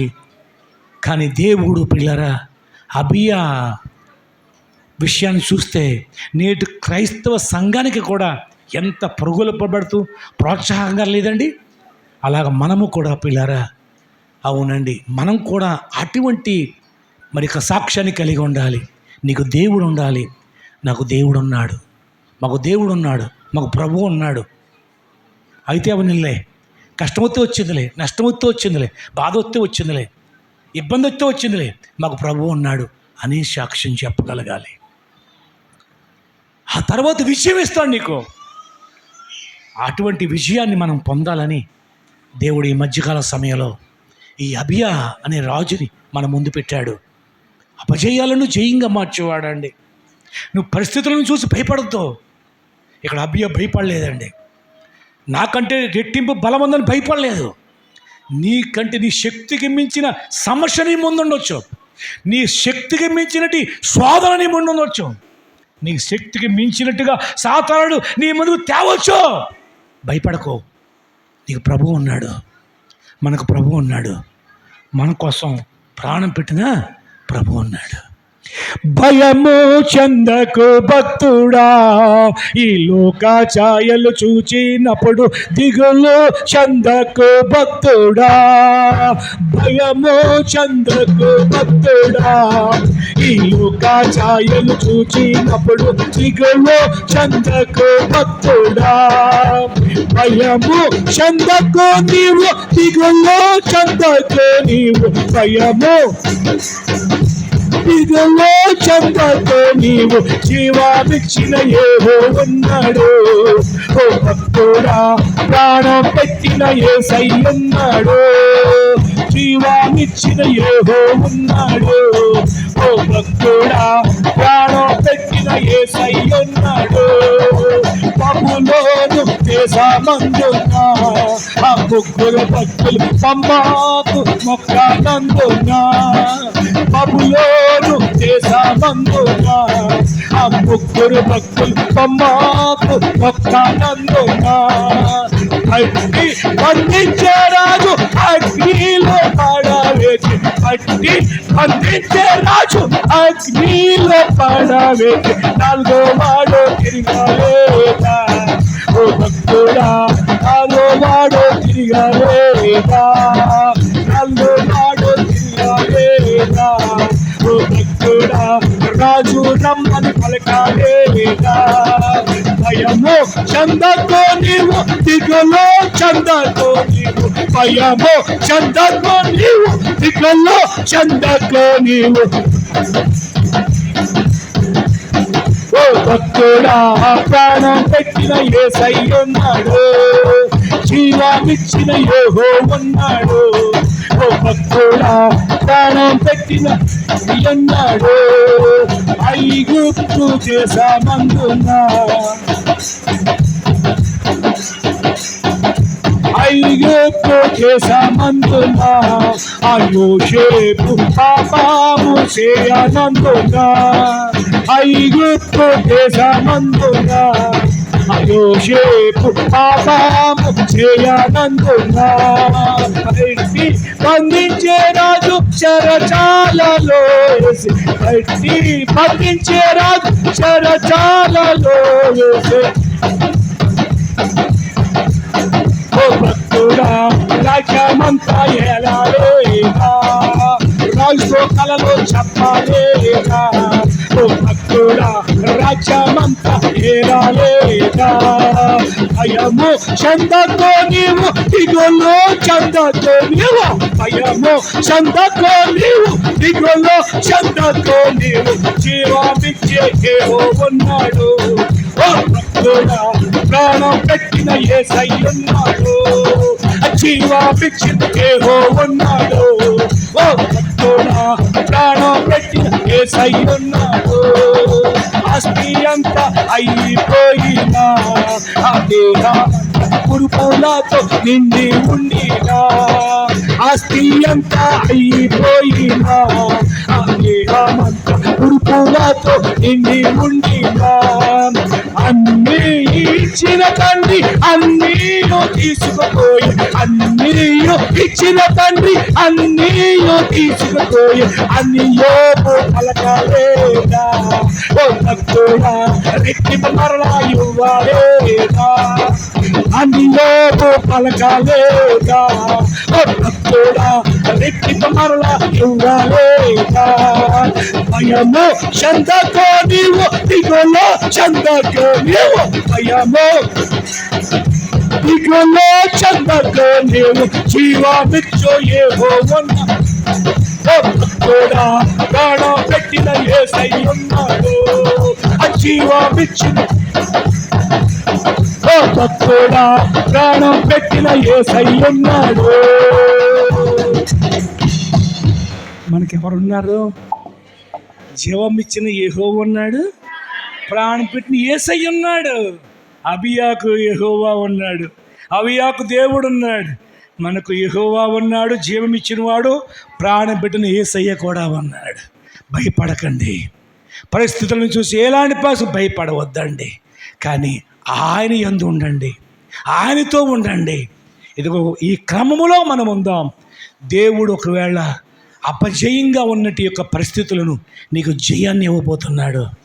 ఏ విషయాలైతే నిన్ను కృంగతీస్తున్నాయో వాటిపైన విజయాన్ని ఇవ్వబోతున్నాడు దేవుడు.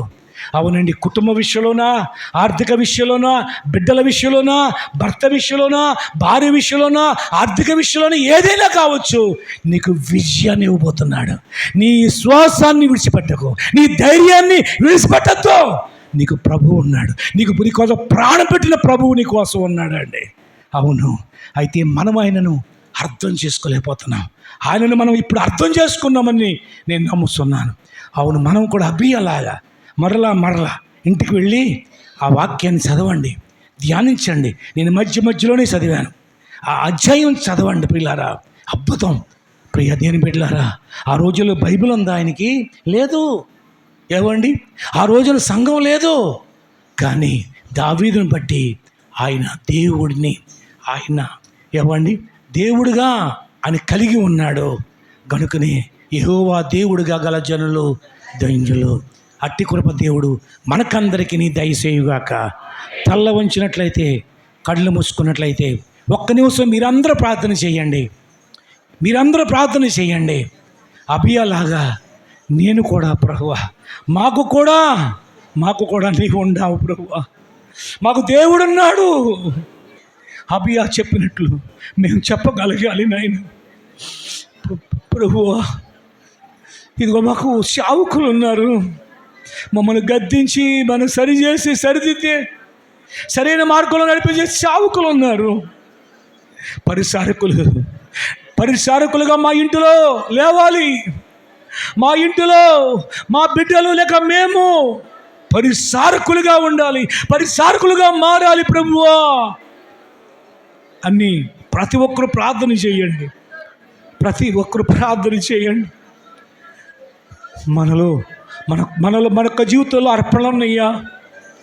ప్రభువుకు అర్పించవలసింది అర్పిస్తున్నామా? ఒట్టు చేతులతో వస్తున్నామా? ఈ ఇమ్ము అని జలగవలే పట్టుకుంటున్నామా? కానీ ప్రభువు ఇచ్చిన దాన్ని బట్టి కృతజ్ఞతగా ఆయనకి చెల్లిస్తూ ఉన్నామా? మనకు ఆరాధన ఉన్నదా? మన ఇంటిలో ఆరాధన ఉన్నదా? ఆరాధన లేదు కనుకనే సాతానుడు మన ఇంటిని ఏలుతున్నాడు. ఇప్పుడే సాతాన్ని తరుముతాం. మన ఇంటిలో ఆయన సన్నిధి అనుభవిద్దాం. మన ఇల్లు ఆరాధనకు నిలయముగా చేసుకుందాం. మన ఇంటిలో స్తుతి పాటలు, ఆరాధనలు మన ఇంటిలో నుండి వినిపించినట్లు మన ఇంటిలో ప్రార్థన ఉన్నదా? మన ఒంటిలో ప్రార్థన ఉన్నదా? మన బ్రతుకులో ప్రార్థన ఉన్నదా? శత్రు బలం ఎక్కువైపోయింది. చుట్టూ మాటుగాడులు ఉన్నారు. ఇక జయం పొందడానికి అవకాశం లేదు. ప్రార్థన మాత్రమే, ప్రార్థన ఆయుధం మాత్రమే అబియాకు విజయం ఇచ్చింది. శత్రుకు అపజయం అయ్యింది. శత్రువు హతమార్చబడ్డాడు.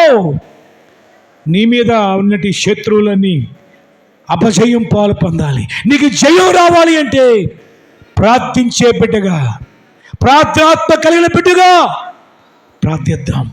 సమయంలా ప్రార్థించే వారిలో మనముందాం.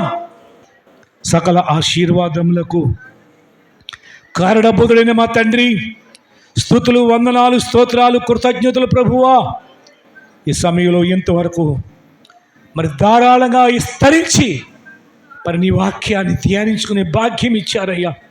నీ బిడ్డలు కూడా ఎంతో విశ్వాసంతో ఆస్వాదించారు. నీ మాటలు హృదయాల్లో భద్రపరుచుకున్నారు. ఆ మాటలు ప్రతి హృదయంలో ఫలింప చేయండి. ప్రతి బిడ్డల జీవితంలో అపజయాలను జయంగా మార్చండి ప్రభువా. అవమానాలన్నీ ఘనతగా మార్చండి. ఎక్కడ ఏ విషయాలు కృంగి ఉన్నారో లేవనెత్తండి. ప్రతి ఒక్క బిడ్డ, ప్రతి కుటుంబము అయ్యా నీవు పరిపాలించే కుటుంబముగా, నీవు నివసించే నిలయముగా ప్రతి ఇంటిలో ఆరాధన ఉండినట్లు, ప్రతి ఇంట్లో ప్రార్థనా స్తుతులు ఉండినట్లు, ప్రతి ఇల్లుకి అధిపతిగా నీవు ఉండండి నాయన. ప్రతి ఇంటికి న్యాయాధిపతిగా నీవు ఉండండి. ప్రతి ఇంటికి యెహోవా దేవుడిగా గల జనులు ధన్యులు అన్నట్టుగా నీవే రక్షకుడిగా ఉండండి. ప్రతి కుటుంబాన్ని నడిపించండి, మేలైన మార్గంలో నడిపించండి, విజయవంతంగా నడిపించండి. ఏ విషయాలైతే కృంగతీసేయావు, ఏ సమస్యలు కృంగతీసేయావు, ఏ ఇబ్బందులు కృంగతీసేయావు, వాటి పైన విజయాన్ని ఇవ్వండి ప్రభువా. వాటిలన్నింటినీ చెల్లాచెదురు చేయండి. ప్రశాంతమైన వాతావరణం, నెమ్మదితో కూడిన వాతావరణం ప్రతి కుటుంబంలో ప్రభువా నీ వెలుగుతో నింపండి. ప్రతి ఇంటిలో నీ వెలుగు ప్రకాశింప చేయండి. నీ సన్నిధి అనుభవించలాగునా ప్రతి ఇంటికి నీరే అధిపతిగా ఉండి నడిపించమని ప్రతి కుటుంబాన్ని దీవించి ఆశీర్వదించండి. బలహీనంగా అనారోగ్యంతో ఉన్న బిడ్డలను స్వస్థపరిచి పంపించు నాయన. చదువుకుంటున్న బిడ్డలకు సహాయం చేయండి. యవ్వన బిడ్డలకు తోడై ఉండండి. జతపరచబడిన వారికి గర్భఫలాన్ని ఇవ్వండి. గర్భిణీ స్త్రీలకు సొలిని కానుపునివ్వండి. ఆర్థిక ఇబ్బందులు, అప్పులు, బాధలు ఉన్న వారికి విడిపించు నాయన. రావలసిన బాకీలో వారికి వచ్చేలాగా సహాయం చేయను ఆయన. తీర్చవలసిన అప్పులు తీర్చడానికి వారికి ద్వారం తెరవండి నాయన. ఎవరు ఏ ఇబ్బందుల్లో ఉన్నా నీకు తెలుసు ప్రభువా. ఈ బిడ్డలు నీ బిడ్డలు, మీరు కొన్నారు, మీరు కన్నారు, మీరు విమోచించ చేశారు, మీ సొత్తు ప్రభువా. ప్రతి కుటుంబాన్ని మీరే నడిపించి దీవించమని, ఎత్తబడిన వాక్యం ఫలింప చేయమని, అర్పించబడిన ప్రతి అర్పణ అంగీకరించమని, రేపు దినం కుటుంబ ఆరాధన ఒక అద్భుతమైన రీతిలో, ఒక ఆశీర్వాదకరంగా కుటుంబాలు గొప్ప ఉజ్జీవింపబడినట్లుగా ప్రతి కుటుంబము ఒక నూతనమైన కార్యాలు జరగాలి. ఒక నూతన ఉద్యోగాన్ని, ఒక నూతన ఆశీర్వాదాన్ని పట్టుకుని తిరిగి వెళ్ళినట్లుగా ప్రభు అనేకులను నడిపించి, ఒక క్రమముగా నడిపించి జరిగించి మహిమ తెచ్చుకోమని ఆన్లైన్ ప్రేయర్ ఆశీర్వాదకరంగా జరిగించండి. ఈ వారంలో ప్రభు బుధవారం కేశ్వరంలో ప్రభు వివాహానికి ముందు విందులో తోడే ఉండండి. 29వ తారీఖు ప్రభువ విజయవంతంగా వివాహం ఘనంగా జరిగించును ఆయన. కాకినాడలో రేపు రాత్రి నుంచి జరగబోతున్నటి సభలు జయకరముగా, ఆశీర్వాదకరంగా, నీ నామ మహిమార్థంగా అనేకులు ఉజ్జీవించబడినట్లుగా జరిగించి మహిమ తెచ్చుకోమని ఎంతవరకు కాసి కాపాడండి. ఇక ముందు కూడా కాసి కాపాడండి. అర్పించబడిన ప్రతి అర్పణ నీ సేవ మహిమద్దు వాడుకొని మహిమ తెచ్చుకోమని యేసు నామములో ప్రార్థిస్తూ ఉన్నాను మా పరమ తండ్రి. పరలోకమందున్న మా తండ్రి, మీ నామము పరిశుద్ధపరచబడుగాక, మీ రాజ్యము మాకొచ్చుగాక, మీ చిత్తము పరలోకమందు నెరవేరుసినట్లుగాను భూమి యందు కూడా మీ చిత్తము నెరవేరుగాక. మాకు కావలసిన అనుదిన ఆహారము దినదినము మాకు దయచేయండి. మా రుణస్థులను మేము క్షమించున్న ప్రకారం మా రుణములను మీరు క్షమించండి. మమ్మల్ని శోధనలోనికి తేక దుష్టుని నుండి తప్పించండి. మహిమ, ఘనత, రాజ్యము, శక్తి, ప్రభావము మీదైనది. ఇంతవరకు కాసి కాపాడిన మా తండ్రి, ఇక ముందు కూడా కాసి కాపాడమని యేసు నామములో ప్రార్థన చేస్తున్నాము తండ్రి. ఆమెన్. ప్రేమగల ప్రభు సిద్ధపరిచినట్టు స్వీటు అరటిపళ్ళు దీవించునైనా, అరటిపళ్ళు పంపించిన ఆ కుటుంబాన్ని ఆశీర్వదించి, వారి యొక్క కుటుంబాన్ని దీవించి, వారు కట్టుకుంటున్న గృహాన్ని కూడా ఆశీర్వదించి, వారి బిడ్డల పట్ల దయ చూపించి వారి కుటుంబానికి మేలు చేయని ఆయన. అలాగే ప్రభువా మరి బిస్కట్లు ప్రభు కేకు తెచ్చినట్టు వారిని కూడా ఆశీర్వదించి ప్రతిఫలం ఇవ్వండి. ఈరోజు ప్రేమ విందు ఏర్పాటు చేసిన ప్రభు విజయ, అలాగే ఆ సురేష్ వారి కుటుంబాన్ని ఆశీర్వదించి తగిన ప్రతిఫలం ఇవ్వండి. అలాగే ప్రతి ఒక్కరూ భుజిస్తుండగా మంచి ఆరోగ్యాన్ని ఇవ్వండి, మహిమ తెచ్చుకోమని యేసు నామములో ప్రార్థన చేయిస్తున్నాను మా పరమ తండ్రి. మన తండ్రి అయిన దేవుని ప్రేమయు, మన రక్షకుడైన యేసుక్రీస్తు వారి కృపయు, పరిశుద్ధాత్మ యొక్క అన్యోన్య సహవాసం సన్నిధి ఇప్పుడు ఎల్లప్పుడు కూడిన మాకు నీ యందు విశ్వాసం ఉంచిన బిడ్డలకు సదా తోడై కడ వరకు నడిపించి ఆదరించి ఆశీర్వదించునుగాక. దేవుడు మిమ్మలను మీ కుటుంబములను దీవించునుగాక. ఆమేన్, ఆమేన్, ఆమేన్. మగవారికి పేరున వందనాలండి. మరి